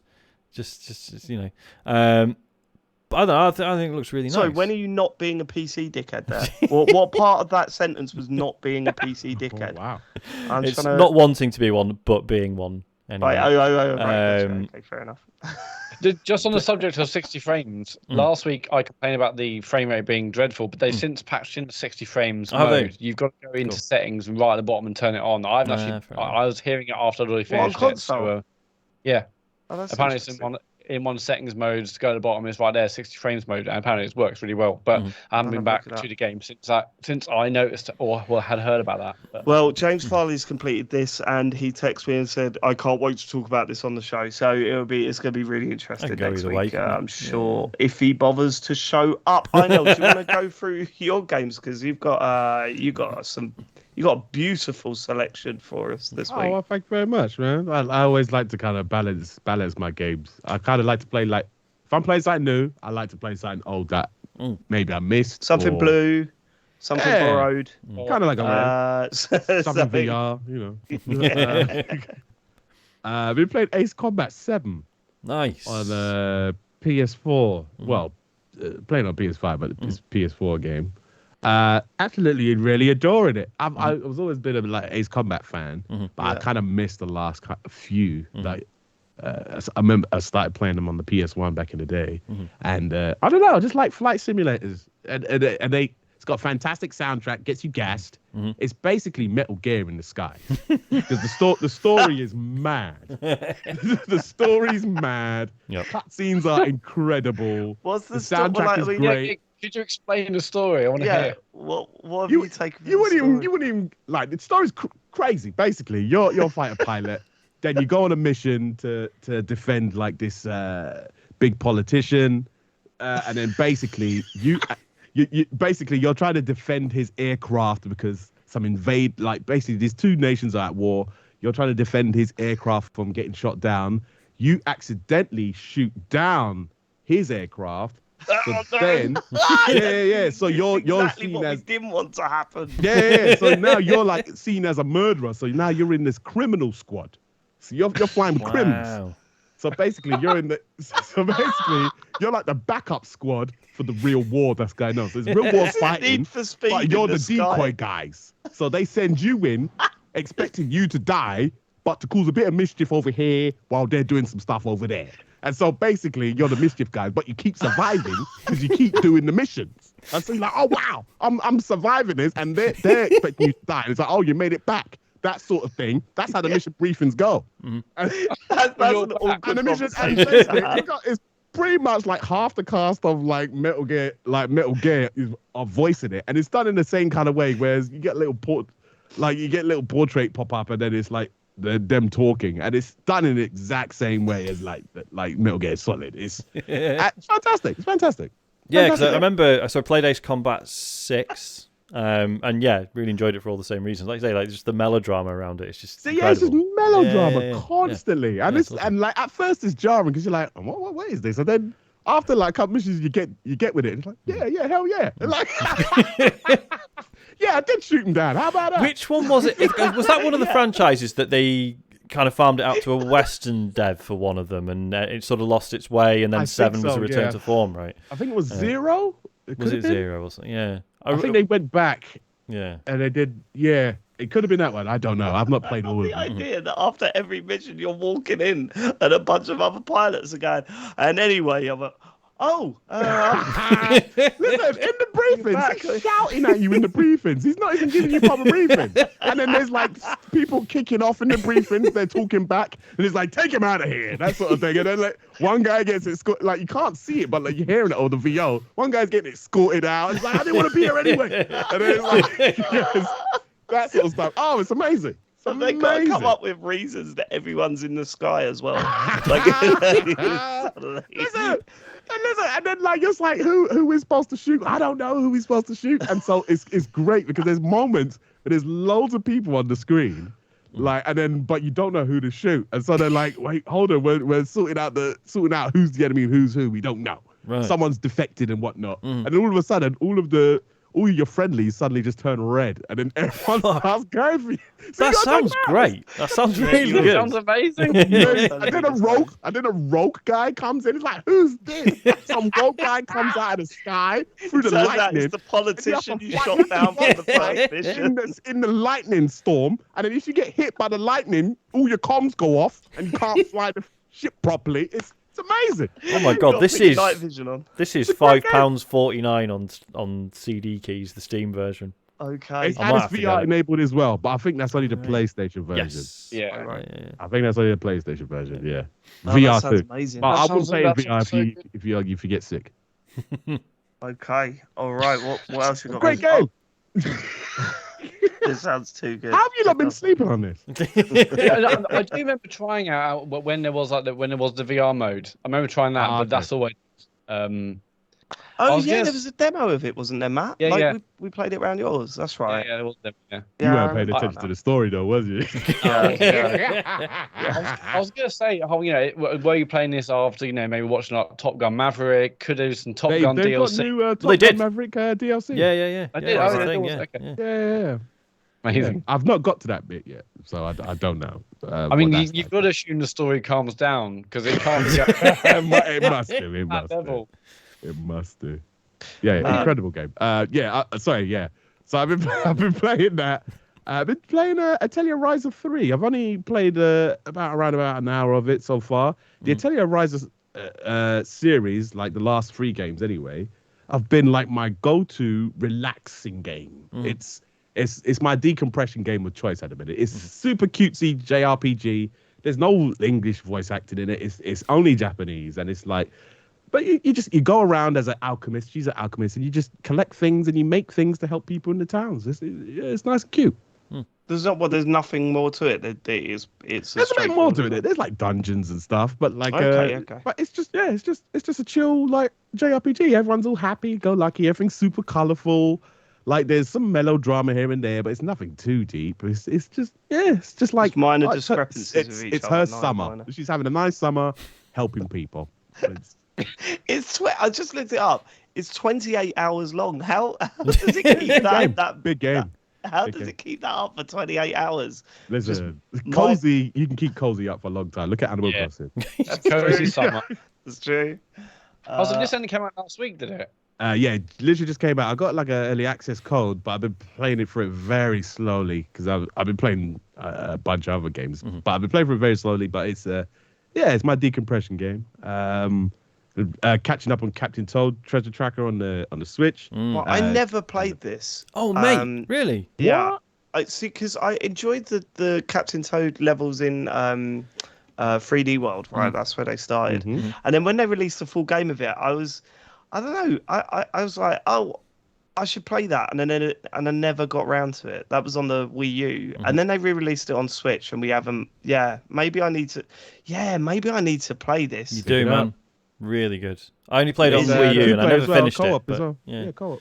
Oh yeah. Oh shit. Okay, right. Yep. What and are it's you VR enjoying enabled. about it? There you go. It's VR enabled. Listen. And it's one of those because like on paper you're like, oh, it's a Mario game, but you can't jump. What's the fucking point? But yeah, it's Nintendo, and they make it. Well, no, not really. You know what I mean? It's a very good. If you like puzzle games, it's very cool. Yeah, it's very cool. It's the fact that like every level feels like this little puzzle box that could physically exist. Do you know what I mean? It's like so many moving parts and stuff, but you're always like, oh yeah, that makes sense. They never fudge the physicality of it. Like it's really good. Yeah, I only basically picked up, went back to it because I've been playing Moss. Oh yeah. In VR, and they're basically just like dioramas, and I was like, oh, this reminds me of Captain Toad, and I was like, yeah, let's play some Captain Toad. So, Moss, you were a fan of these games, weren't you, Matt? Yeah, I love the first one, and the second one came out on PSVR. It was PSVR only at the time, but at that point I didn't have my PSVR was in the loft or whatever, so I didn't bother. But obviously, since it came out on Switch, and now Moss Book 1 and 2 are both on PSVR 2. And yeah, the first one was absolutely fantastic. It's such a great little story. Really excited to play more, and I know the second one reviewed well. I just haven't had a chance to go back to it. But have you played these? Is this the first time you're playing the Moss? Yeah, it's I've finished the first one just literally last week. Loved it, and I went straight on to the second. You literally continue in the same space as you finish the first game. Oh, great! But yeah, it's incredible story game. If you like story adventures and you want like a nice gentle way of easing you into VR, I can't think of a better title than Moss to kind of ease you into VR, because you play it, sit it down, and everything just plays out in front of you and you just glance your head around. Right.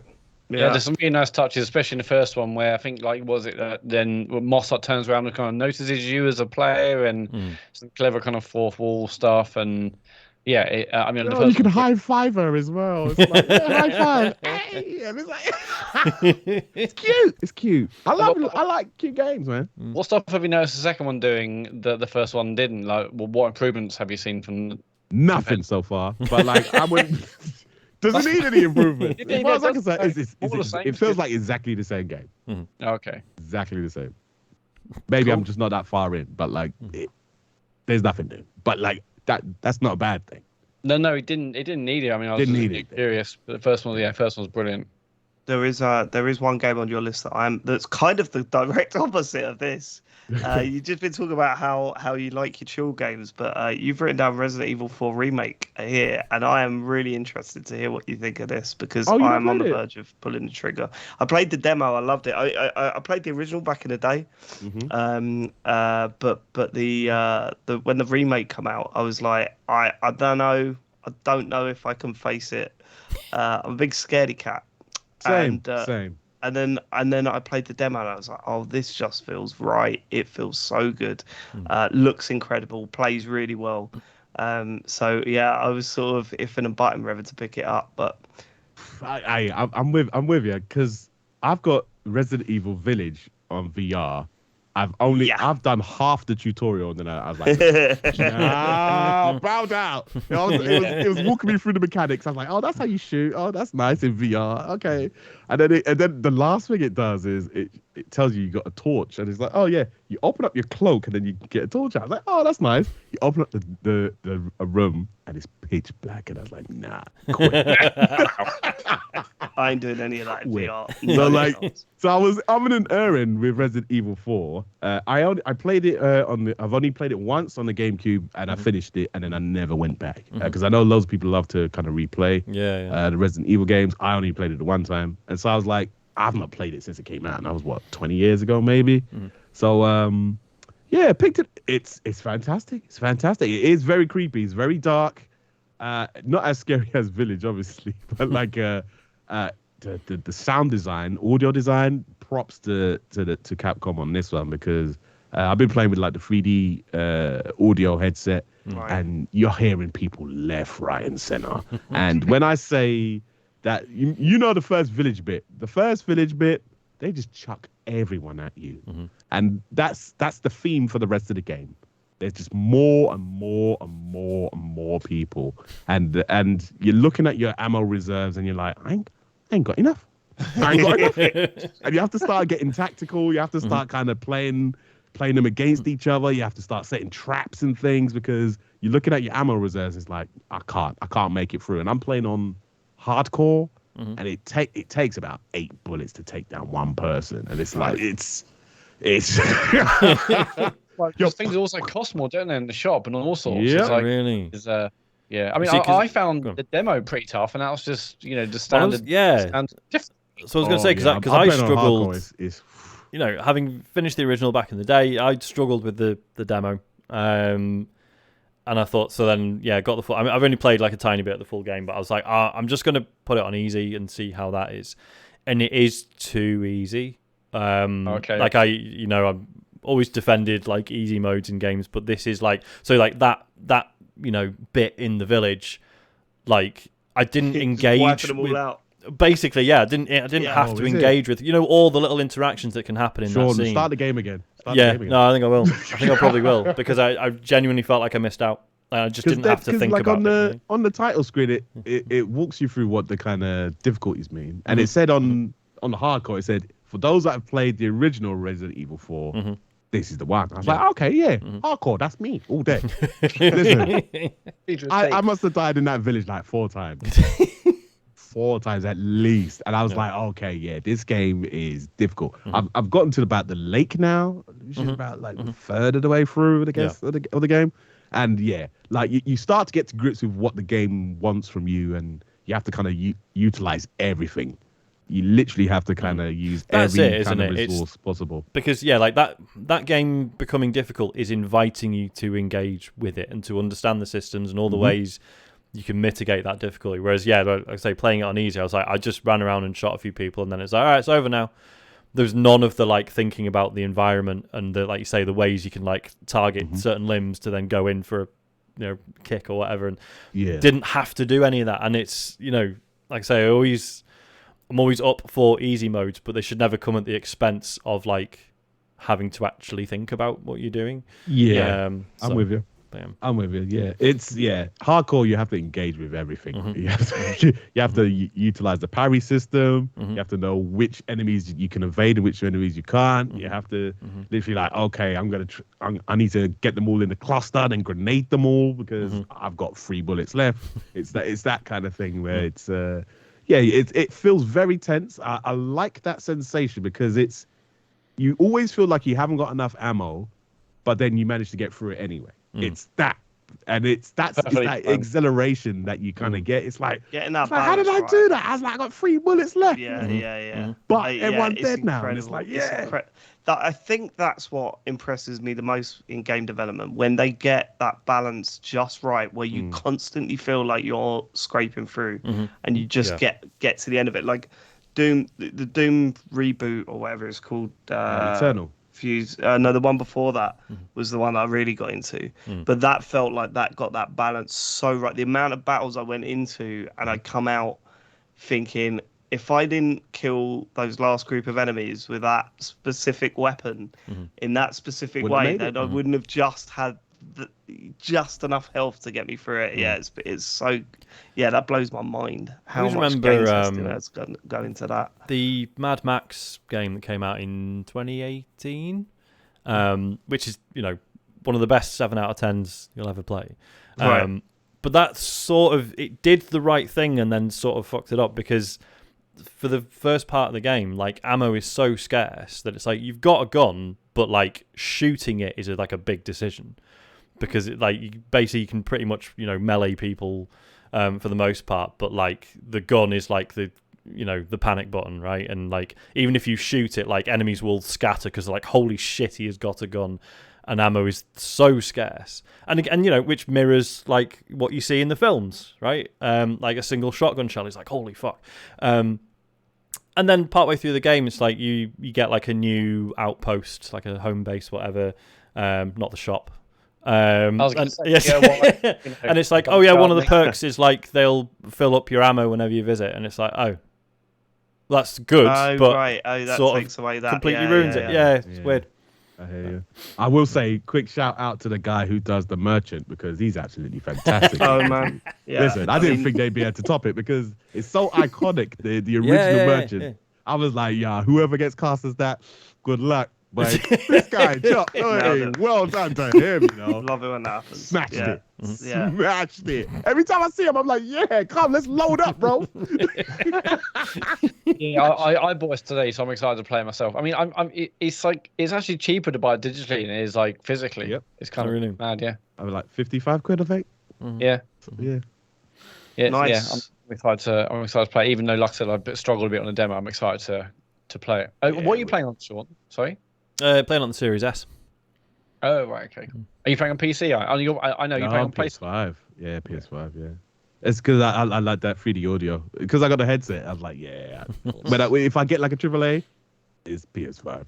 Yeah, I must admit, for me, it always feels like PS5 is my single-player game console. Yeah. I love that. That's where I love to play my single-player games because... One, I'm not getting bugged by people on Xbox going, "Oh, I can't play this" in the middle of a single player game, and two, yeah, I do quite like using that machine. I thought for sure you were leading into there aren't any single player games on the Xbox. Well, that's the there's that too. I'm just saying, I tend to buy them on PlayStation because I want to see what they're doing with the triggers, and that's like it's not a massive amount. Yeah, that's I'll give it a go. To be fair, Matt, it's the same thing they've been doing since Astro Bot. It's the same day. It's the same day. It's not going to change. Okay, Sean, you've got a bunch of games to talk about as well, man, and one of them. This is for the DLC. Talk about the DLC that you've been playing this week. So I've been playing Forza Horizon 5 : Rally Adventure. I saw the trailer and I didn't buy it. Really?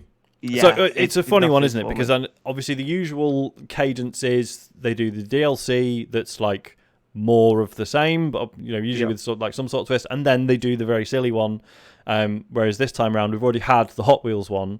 Yeah, which was fine, really, really enjoyable. I don't think the Hot Wheels one didn't quite play to the strengths of the game. Being an open world racer, the Hot Wheels one is very everything's built out of Hot Wheels track. Was the Hot Wheels one better than the one they did in Horizon 3? Yes, I would say so. Yeah, it was better. Oh, yeah, because it was really the way the missions were framed was really nice. There's like a whole series of missions where as you're doing them. It's like one of the Horizon crew is like a massive Hot Wheels buff, right? And she's just reading out stuff about the history of the company and how it's evolved and changed. It's really interesting. But yeah, so this new one is Rally Adventure. So it's in terms of the map and the cars and everything, it is more of the same. It's another area of Mexico. It's called the Sierra Nueva. It does feel quite small. I've already done all the roads in it, whereas I still haven't seen all the roads in the Hot Wheels main? DLC or on the main game. Right. So is it set in Poland, or is it? How do you access it? It's a separate map entirely. Okay. So yeah, you have the sort of annoying you have to like fast travel over to it. However, I mean, I quite like Rally anyway, right? And it's, obviously you might think, oh well, I've played Forza Horizon 5, like it's got Rally-ish stuff in it. So how is this different? The main thing being, so the courses are a lot denser, right? They're a lot tighter. Like lots of like really tight corners, like not a lot of open road. But also like when you start it, it makes a point of saying like, hello, we know you've got the racing line thing on. Please try turning it off because we want this to feel like a rally game, and you're going to get, like the pace notes, right? So you've got not a co-driver, it's someone in a helicopter, but they're giving you the easy right, medium left, all that stuff. It's weird that they just wouldn't just turn that off. Yeah, I mean, I respect that they still give you the option, but they just make the point that like this has been designed for you to not use that, right? And we want you to be able, we want you to listen to the pace notes, and like you're not looking at the minimap, you're not looking at the racing line, you're just listening, and you like, and it is like a different feel, like, and it is really cool. So I've proper enjoyed my time with it. But obviously with a game like Forza Horizon 5, it's just nice to have the excuse to go back, and to just play it again anyway. But yeah, I've had a really good time with it. But as I say, the new map does feel small. So yeah, it's good. It's been really nice playing it in co-op because so many games suffer from that thing of like you get a new game, you want to play it in co-op with your friends, and then there's the usual like, oh well, it only affects like the main player's save file, right? Or like we can only do stuff that everyone's unlocked. Forza Horizon 5 didn't give a shit. Right, it's just like everyone can play whatever is available to any one of you, and the progress counts for everyone because who cares, right? You just want to have fun driving with your friends and maybe unlock stuff as you go. I should mention, if like me, you're a lapsed Forza Horizon 5 player, have a look at the messages bit and the gifts section, because I had like, I didn't even count how many it was, but basically I had enough super wheel spins to get 80 new cars. 80. I got 80 cars. Like it got like, obviously, so Isaac was with me, right? He's 5 years old. That is a good 10 minutes of watching that. That is a good time. You say that. Obviously, Isaac being 5, he's a child, no impulse control, so obviously he loves gambling, right? So he loves the wheel spins. He loves seeing them tick over. Oh, I hope we get a car. I hope it's not just cash or a new hat or whatever. Even he, after a bit, was like, "Daddy, I think that's enough wheel spins now. Can we stop?" Mate, no way, really? Yeah, when the kid's telling you got to stop gambling, exactly. Are you telling me the fun stopped, Sean? It did, and I did not stop. You know what I do. So yeah, that's a bad message, isn't it? But yeah, really, I have really loved playing it. I mean, obviously, this is somewhat mitigated by the fact that I knew I was getting this because I bought the pass that it was like, if you buy it now, you get it a couple of days before it actually comes out on Game Pass. Yeah. So this has just sort of arrived in my life, and I don't remember spending the money on it, so it was free, obviously. That helps, doesn't it? Yeah. Have they still got the BSL and ASL sign language options for the new DLC as well? Oh, I don't know. I've not checked. But yeah, it would be very shitty of them to drop it at this point, I suppose. It would be. I think it's also an addition for a visual game. Yeah, for sure. Yeah. Anything else, Sean? Yes. So I've also started playing JETT: The Far Shore. So this. Hold on a minute. What is this? What? It's not one of your short. This sounds like. It's not a Far Lone Sales one. If that's right. Okay. Yeah, no, it's not related to that. No, this was the new Super Brothers game of. Was it Sword and Sorcery fame? That very early I remember iPhone that. game everyone nuts over, and then they kind of didn't appear to do anything, and then this came out as a PlayStation, and I think it was PlayStation exclusive for a bit, wasn't it? I think it was on like the Epic store as well, and it's now on Steam. And it's. I'd heard mixed things when it came out, and I finally decided to check it out because they released like a free update for it earlier this year, which basically everyone says like if you had mixed feelings about the main game, this DLC is like the thing that you wanted from it. So, but then I've loaded it up and it's like, please play the campaign, like the main campaign first. I'm like, all right, fine. It is a strange one because it's like a flight sim, right? But you're on an alien planet. Like the story is basically your home planet. Like I guess you look human, but it's like clearly like not Earth, right? And basically the story is like they've fucked it. The planet's like irreversibly dying. So you're part of this mission to go off. Sure, it's not Earth. Well, yeah, real world parallels are not difficult to draw. And yeah, basically you're part of this mission to go off, and there's this other planet that has been found that they reckon will be habitable. So you're off to visit that, and it starts with you leaving home, right, and like talking to your mum and dad, and it's this big ceremony because it's kind of obviously it's science fiction, but then there's clearly on your home planet there's this huge religious or spiritual element to like space travel, right? And the way it's presented is beautiful. Like, if I'd stop playing this and never go back to it again, I'll be glad to have experienced like the opening half an hour. Right. Okay. The way it's presented, the sound design, the music is incredible. Like very big Interstellar vibes from it. I'm sold. And and it's one of those when you're a couple of hours in and it's like this isn't like a backhanded compliment, but you start thinking like, am I really enjoying this as a game or as like an interactive music video, right? And I think that's fine if it's the latter. I'm not like, that's not a dig at all. But yeah, the part of me was like, I'm just enjoying it. Like, yes, I'm moving this ship around, but I'm just listening to it and looking at it and having a great time just doing that. Do you know what I mean? However, I reached a point where the problems start to creep in, and I'm starting to realise why some people didn't like it. Right. You're on this, like 1,000 years later, you've been in cryosleep, you're on this new planet, and on your first day, you find out that nighttime hurts, right? It like damages your ship, and there's like the glow from this other planet like fucks up your ship, and you've got to there's like these fucking sirens going off, and you've got to find shadow to get in order to like navigate and not get your ship destroyed. And it's, again, coming back to the Tchia stuff, it's like, well, why did you have to put this in? And, probably it serves a point in the larger story, and I get it. Like, obviously, it is partly about that, like, we've gone to a new planet. As far as we could tell, it was cool and safe, but, oh, no, there are problems. Like, obviously, that's not, like, a new concept. That's an interesting thing to do. That's an interesting story to tell. But in that moment, I was like, I don't like this now. No. I liked the exploration and the wonder of it, and not the sudden, oh, here are the problems.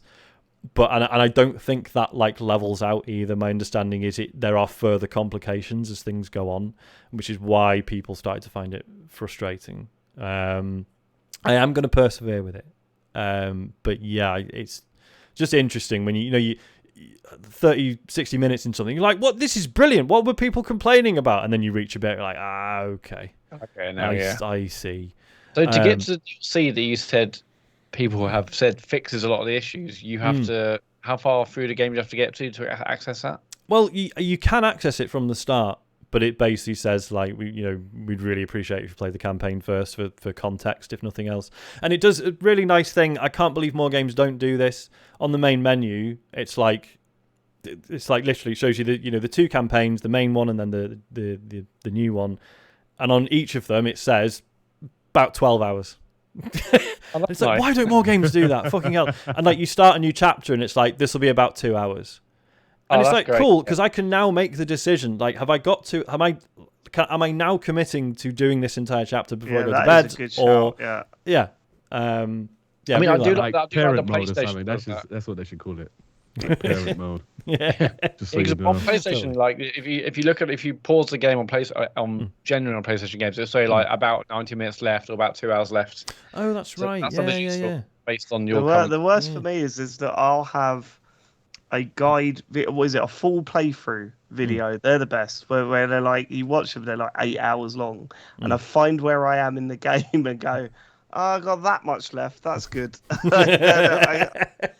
I'm heading towards the end there. There's some games you don't do that to because it's like I don't want it to spoil like how deep into the story I am. But there are some games where I'm like, no, fuck this. I'm like, do what I do. I just never finished the game.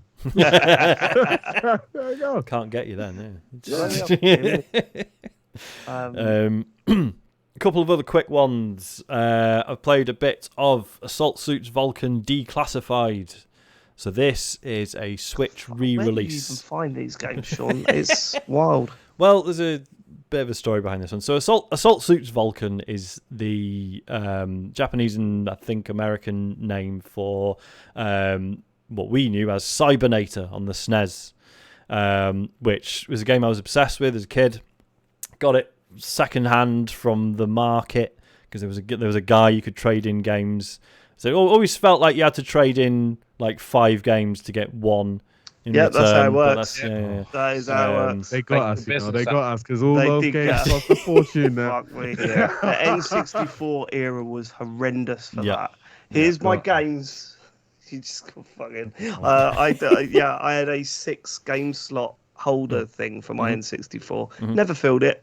Never filled it. Every time it got full, they got traded. They got traded in.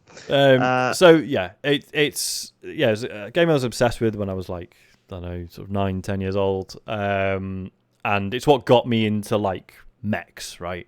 Because it's a 2D sort of action platformer, but where you are this like 3-story high mech, and it feels like it, right? There's a real weight to it.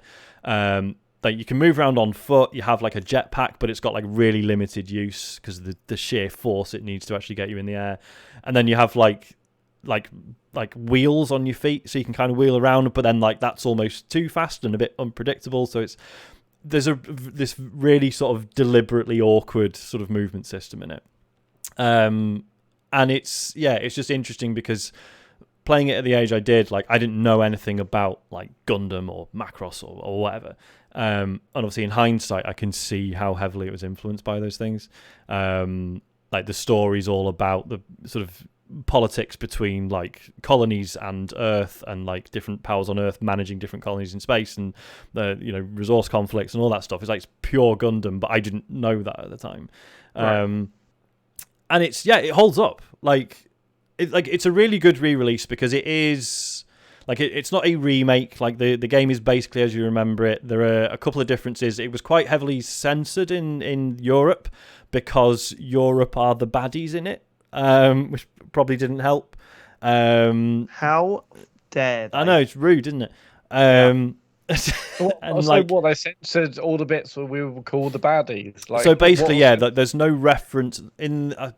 I think in the original European release, there's like it refers to like the two sides in this war, but at no point is it like, oh, one side is like America and Japan and China all allied versus Europe, right? I think it's slightly more. I forget exactly how it's divided up, but that's the general gist. But there's just really interesting stuff in it. So like the third level, you like fighting through this base, right? Like this space station, and halfway through the level, because you're doing so well at trashing it from the inside, the enemy just go, oh fuck it, we're gonna drop it on Earth.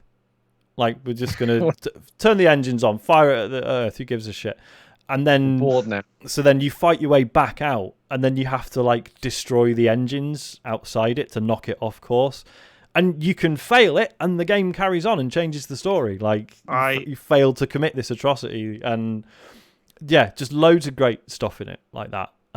It still really holds up, and this version is as you remember it, but it's with like a newly translated script, and it's uncensored compared to the original European release. Also, there's like tons of extras. There's like a reworked soundtrack you can listen to. There's like a version of like the original. I think it's like the original instruction booklet, all translated, and also there was an art book, an official guide. That's it, and that's all fully translated into English as well. So they've just they've proper put the work in, and it's been a really nice way to revisit that. Really pleased with that. The last one. You know how every Game of the Year show, or at least for the last couple, I'll pick a game, and everyone's like, "Oh, Sean's picked another fucking meme game." Just because he knows it's an easy win. Well, this is this year's. It's called Crab Champions. See, I looked this up because I see you tweet about it. Yeah. And let me see if my assumptions are correct, because I saw the trailer of it and I just thought, this is fucking genius, because it looks like a third-person shooter where you play as a crab. Yep.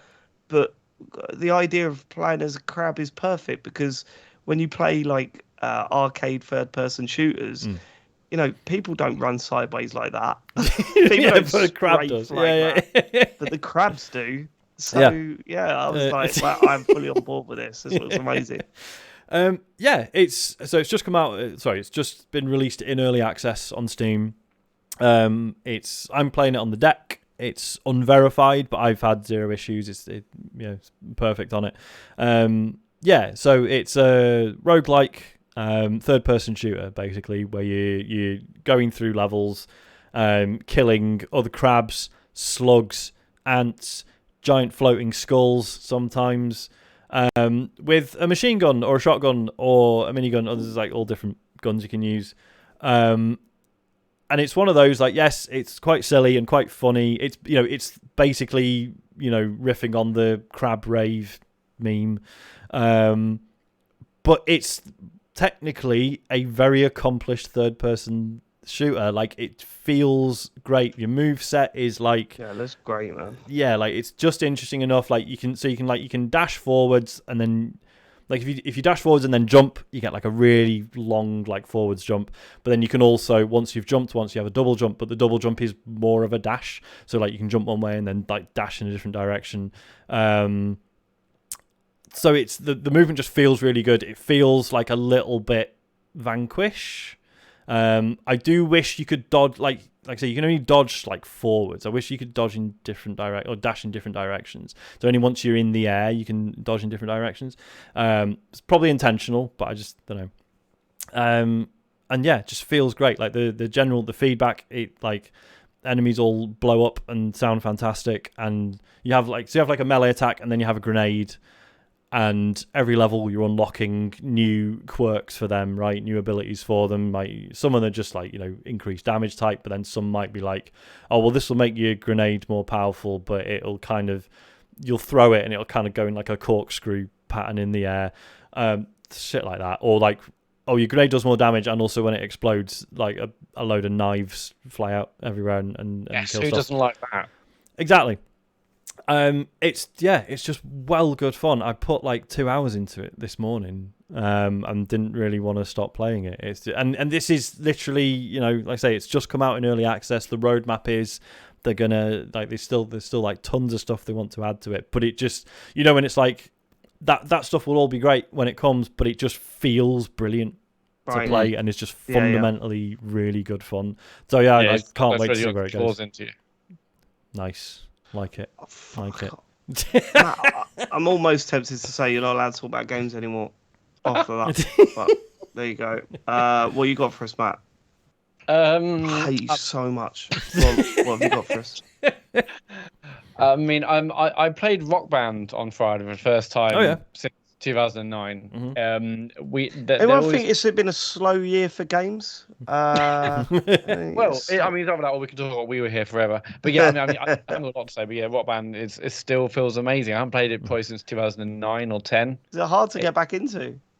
Yeah, I mean, because I was never great at guitar anyway, so that took a while. But no, it's still fucking amazing. We played at work, and Darren at work's got like 1,500 songs in the library. It's absolutely ridiculous, But yeah, it's still as fun as it was back in 2007. So you wouldn't want all the kit in your house now, though, would you?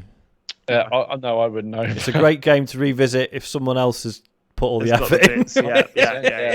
Yeah, you ain't getting that plastic out again, are you, mate? No chance. Yeah, we had I had drum kit. I had like 3 mics. We had 2 Did guitars. they have the softeners? Do you remember that when the drum kit come out, everyone was like, "Hey, I love the drums, but why does it sound like there's a horse in my front room?" Yeah, it was So then different you had drum to kit. get the little pads on the top of it. I think it might be a Mad Catz kit. It wasn't the standard kit. It had like It a weren't metal pedal and official. all sorts. But Not official. It's homemade drum kit. I used to work at Game when all those games were coming out, and they used to just take up so much space in the back. It was Imagine, yeah. insane. Do you remember when it busts, when the bubble bursts, and it was like around when Beatles Rock Band It was come after out. the Beatles one, yeah. Yeah, and you'd look in the window and you'd see it for like the full sets for like 40 quid. Yeah, Beatles messed it up, I'm afraid. Oh my god! Oh, but They messed it up. that was such a. The Beatles Rock Band one was like, it was so good. It was so well done. You know, you see these games and they don't take the licenses seriously or whatever, but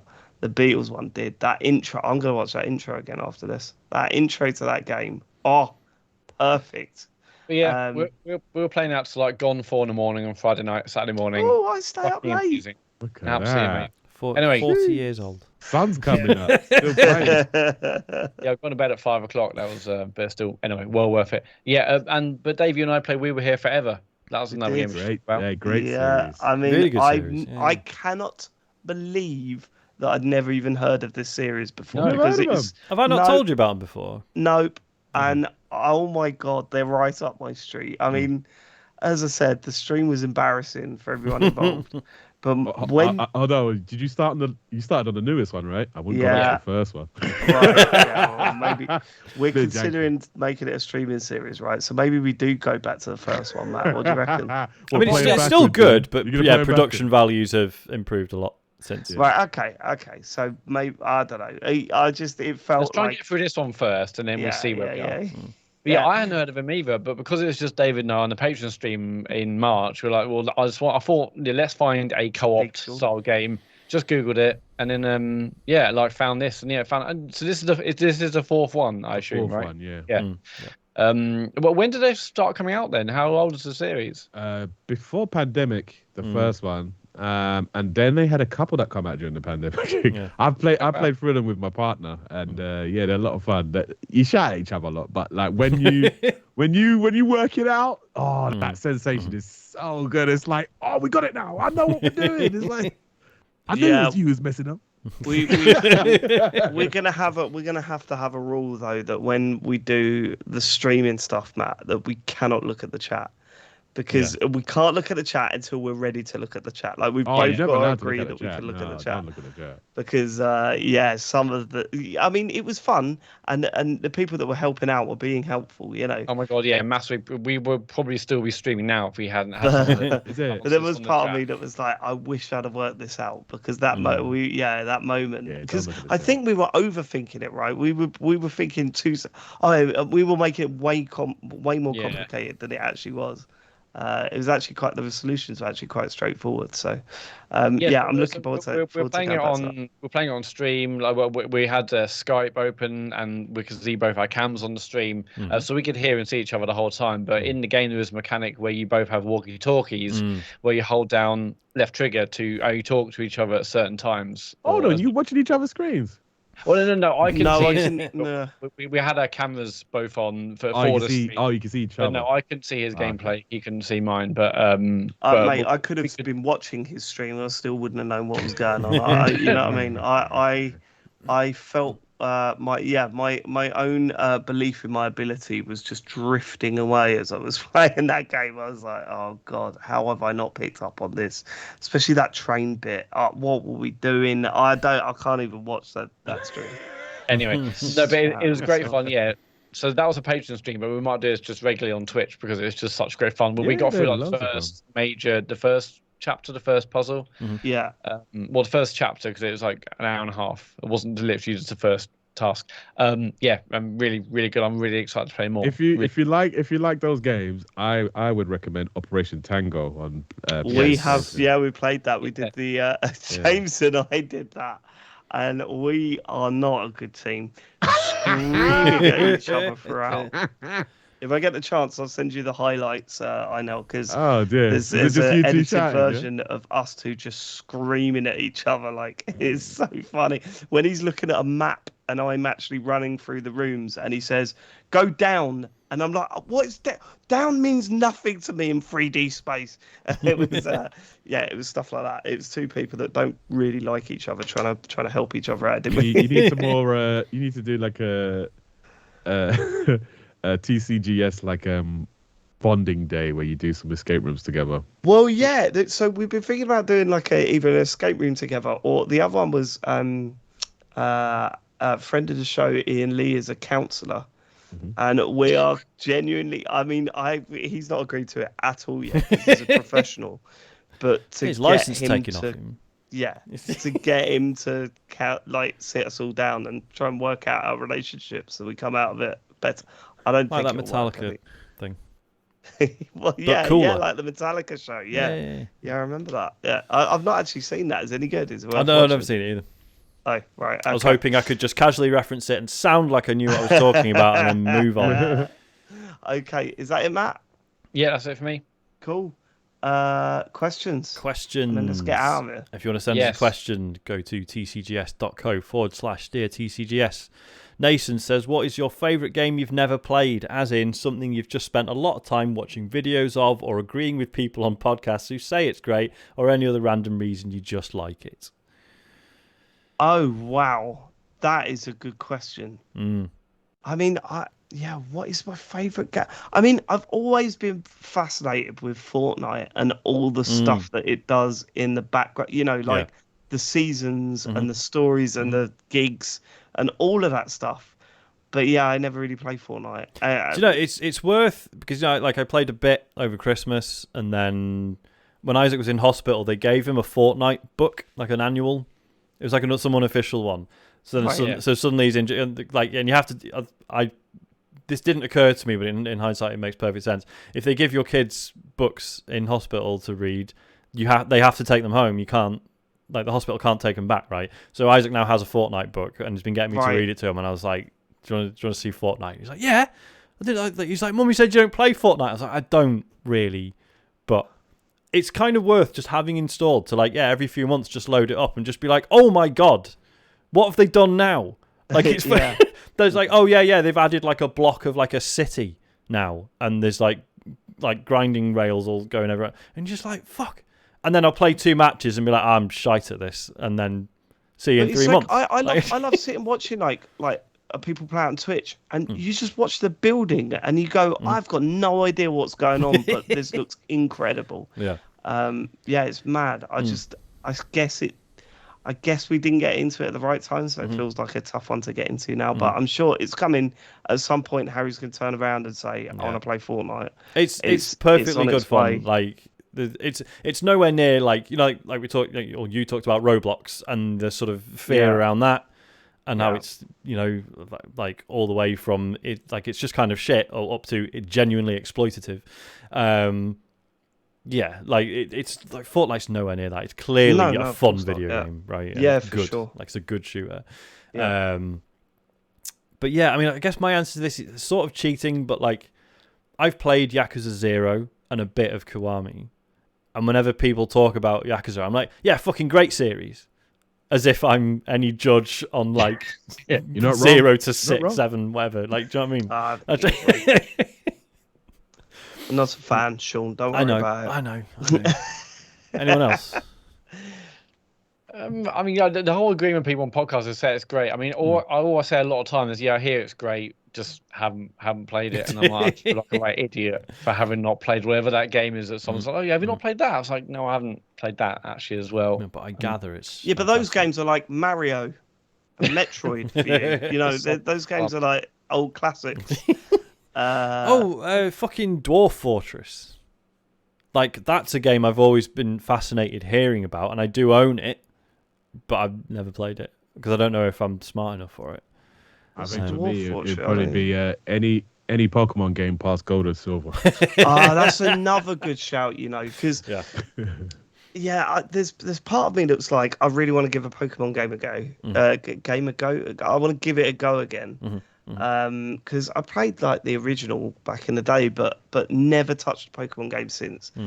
And there's part of me that's like, I should enjoyed really give it. Arceus. Yeah. I'm not going back to the ad voice acting. I told you before, last time I was there. I said I'm not going back. Oh my I'm god, waiting. I've forgotten all about that. We made a video. Oh my god, that was so I'm not good. going back. Yeah. I don't know. One day I'll get round to it. But Yeah, you should give Arceus a go. I mean, that was my first proper one. It was nice, Arceus is pleasant, really pretty good. Is there easy. voice acting in it?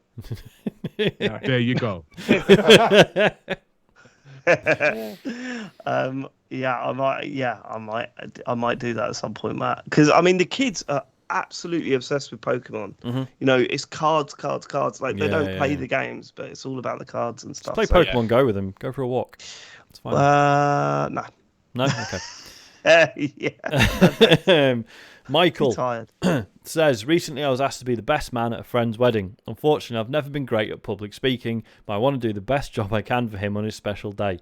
What advice would you guys give for writing a best man speech and feeling more at ease in front of a crowd? The C word. Open with a C word. Cocaine. You know, lay the ground rules instantly. Just shout it straight away, and then you'll get a massive laugh. You'll be a hero. Yeah. I don't know, man. It is so tough, and it's. I would say if you're nervous about it, right, and you're not used to public speaking or whatever, just play it safe and just be super nice. You know, there's that rule when it comes to best men speeches where it's like, nah, be really nasty and take the piss out of them. And yeah, if you've got that in your locker and you can get away with it and get the balance right, then yeah, all good. But if you're nervous about that, just be super nice. Super nice. Or Don't even, if you ain't got that confidence, don't even approach it. No. It's true. Listen, if you're writing into this pod and you're asking for help, listen, stay safe, innit? Yes. be pleasant. Just say all the niceties. Be as sincere as possible. People will love it. Stay away from the jokes. you can do what my best man did and get Dave to write it. I wrote. Oh wow. Well, big bit. Yeah. I mean, not all of it, but the vast majority of your best man speech I wrote. That was a great speech. I mean, with the idea of reading out all of your tweets to your. Yeah, that was good. That was good. That worked. I like that. It did work. It did. What was it? There was another bit he was going to do, but he bottled it. And I was like, no, you should have done that. It would have been really funny. I can't remember what it was. Was it, he was going to play clips from the podcasts and stuff, wasn't No, he? that's right. Because that's what my brother did to me. Yes. He played, it was devastating, Sean. Believe me. Oh, God, I felt awful. Yeah, it was. Don't play a video game podcast at my wedding in front of all my guests. Like, it was. They still think I'm normal. Don't ruin it. Our listeners went up though, so you know. Oh, well, there you go. It was funny. It was funny. Cheers, Matt. I mean, so like I've never. I've been a best man, but didn't have to do a speech. But obviously, when I got married, I had to do a speech. I fucking hate it. I hate doing speeches. I just rehearsed the shit out of it, and like had notes, but then didn't use the notes on the day, which was like the right balance of knowing enough of it to always know what I could jump to next, but also making it sound sincere and not like I was just looking at the card and going, oh shit. Yeah, safety blanket. Yeah. Yeah. You're using that as a safety blanket. Have you ever been a best man? I know.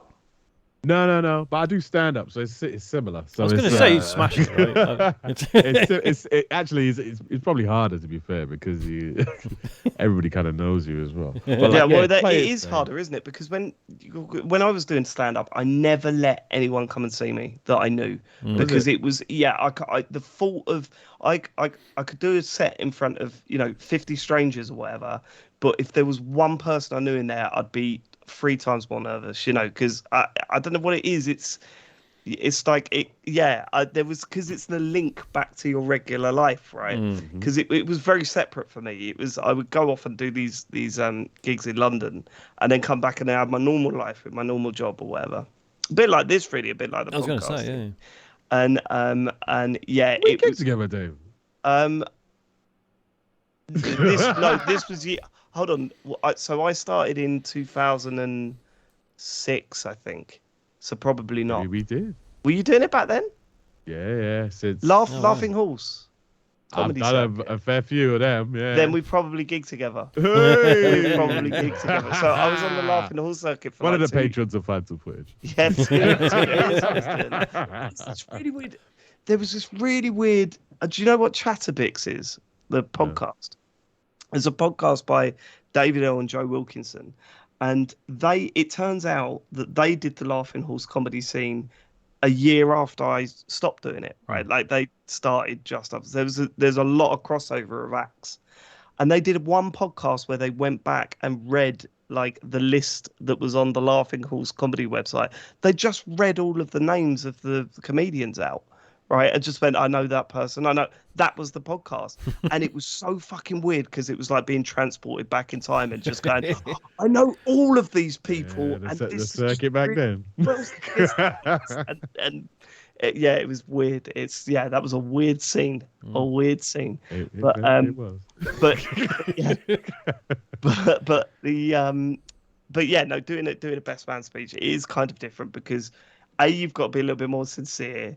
B, there's like people's nans in the audience. Exactly.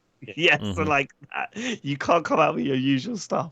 You just got to remember that you're going to see these people again, isn't it? It's not the same as you're going to go around to their house on a Sunday for a nice little meal. So remember, don't bring up that mad stuff. Yeah, but also, like at weddings, everyone is having a great time. Everyone wants it to be great. It doesn't really. You can say really whatever. People will laugh. People will enjoy it. It's so I wouldn't worry too much. But yeah, practice, and it'll be great. You'll have an amazing time. Yeah.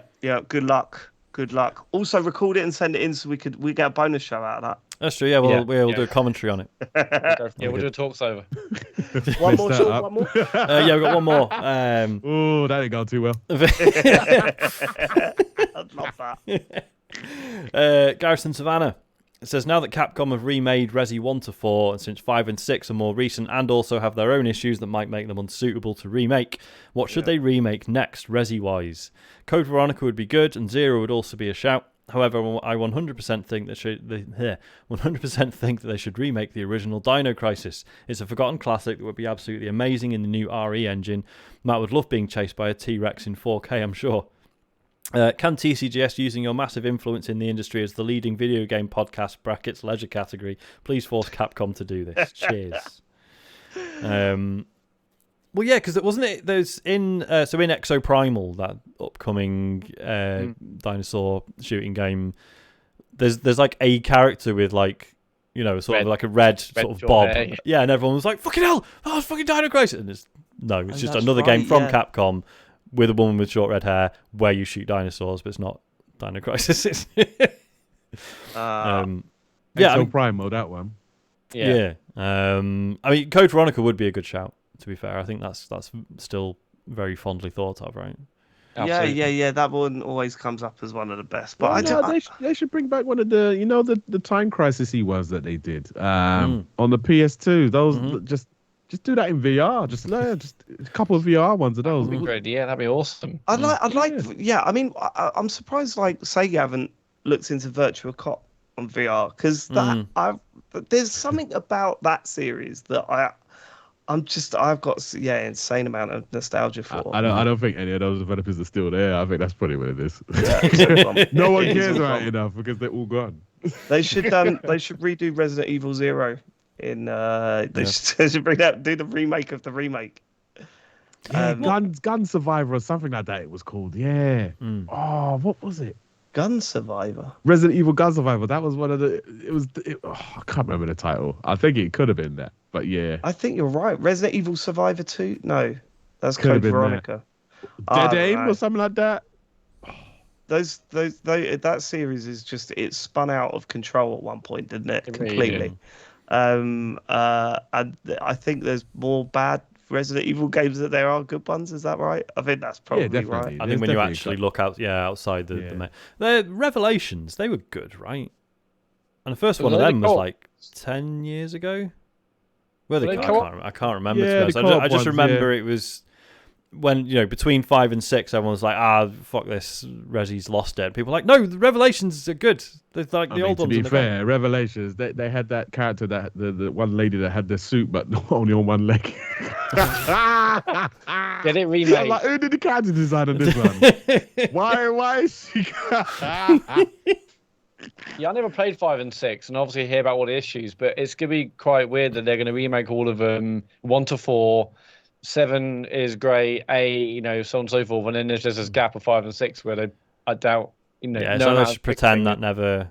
Yeah, 5 and 6 were good. I don't know why everyone complains about 5 and 6. I enjoyed. Games, they're absolutely incredible. Yeah, I enjoyed 5 as a co-op adventure. Yeah, as a co-op action game. It was, Oh, you can't get a better co-op experience than Resident Evil 6. Name me a third-person shooter that has all the stuff that game does.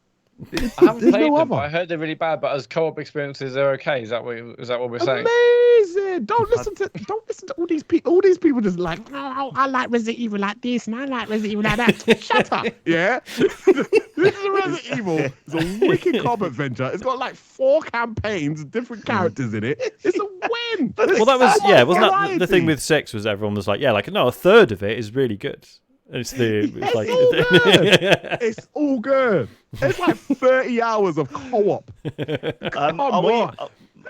You didn't give that game a BAFTA, did you? I know that's what it feels like. I would have done. He's working on it. Listen, show me the people that are saying this game is trash, innit? Show me, because I bet their taste is trash. I bet their taste in games is trash. Yeah? It's one of the best co-op games ever. Resident Evil 6. You telling me you ain't having fun playing that with someone? Do you think we are going to get 5 and 6 remakes in I know? What do you reckon? No, because 6 was such a disaster, like sales wise, that I doubt it. Same with Veronica. We're not going to get Veronica because Veronica was trash as well. Well,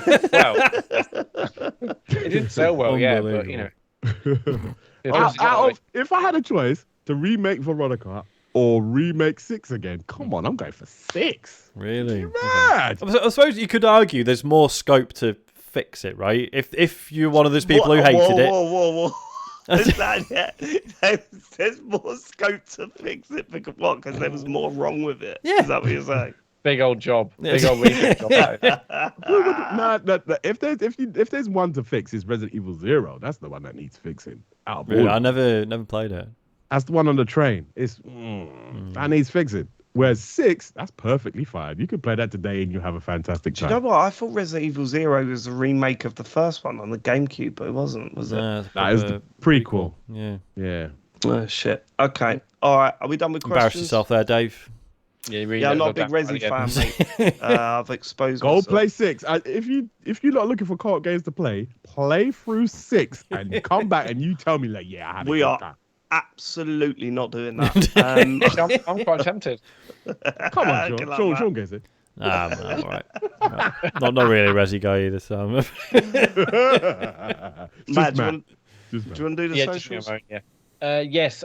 Unlikely to be streams this week. Definitely nothing from James. Sean, I'm assuming nothing from you as well. Yeah, I mean, Matt, you did. I know we shouldn't do this on air, but Matt, you did point out that it's our 7th birthday. Oh, yes. This week. However, we've had no discussion about what that might entail, if anything. Every year. Yep. Every year. Fucking year. Every year we say, next year we're going to celebrate our birthday. And speaking of birthdays, we forgot Sean's as well. So for birthdays, really, it's not gone down well this week. It's been a bad week for birthdays. But sorry about that, Sean. No worries. What makes it worse is that Sean mentioned getting something for his birthday to me privately. And I said, fucking hell, is it your birthday? And he went, no, that's tomorrow. And I still forgot. Oh, my God.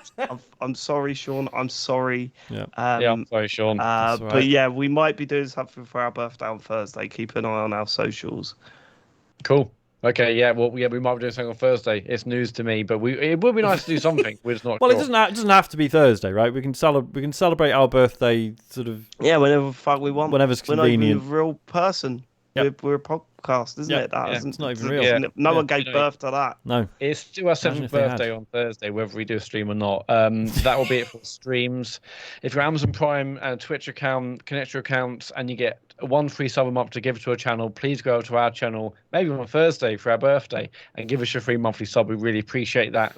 We're on Patreon, which is patreon.com/TCGS for the exclusive monthly bonus podcast on Patreon. We need to do that for April. There'll be a streamers month, maybe for your consideration with James Farley, will be happening this month, where we watch some Kickstarter videos and back with actual money one of the Kickstarters. That should hopefully be happening this month. And the website is tcgs.co for links to our amazing Discord community, our socials, podcast, store, you name it, it's all up there. Inel, thank you so much for coming on the show this week. We really appreciate it. And have you got anything to plug? Where can we send them? There's keep an eye out. There's a few games this year that I'm gonna be appearing in. You might hear one in the next few months. But also keep an eye out. I got probably by the time this goes out, I got like a video talking about the state of VR, the VR landscape that's coming out. So yeah, check that out. But you can probably find me on the socials at Inel. Nice one. And we will catch you next. Well, I won't. I will not catch you next week. I'm not on next week, am I? Are you on next week? Matt? Sorry. Hang on. So who's in next week? Just you, James, and you're supposed to be sort of some guests out, aren't you? So just me and some guests then, yeah. Yeah. No, I'm going to Disney, mate. Disney next week.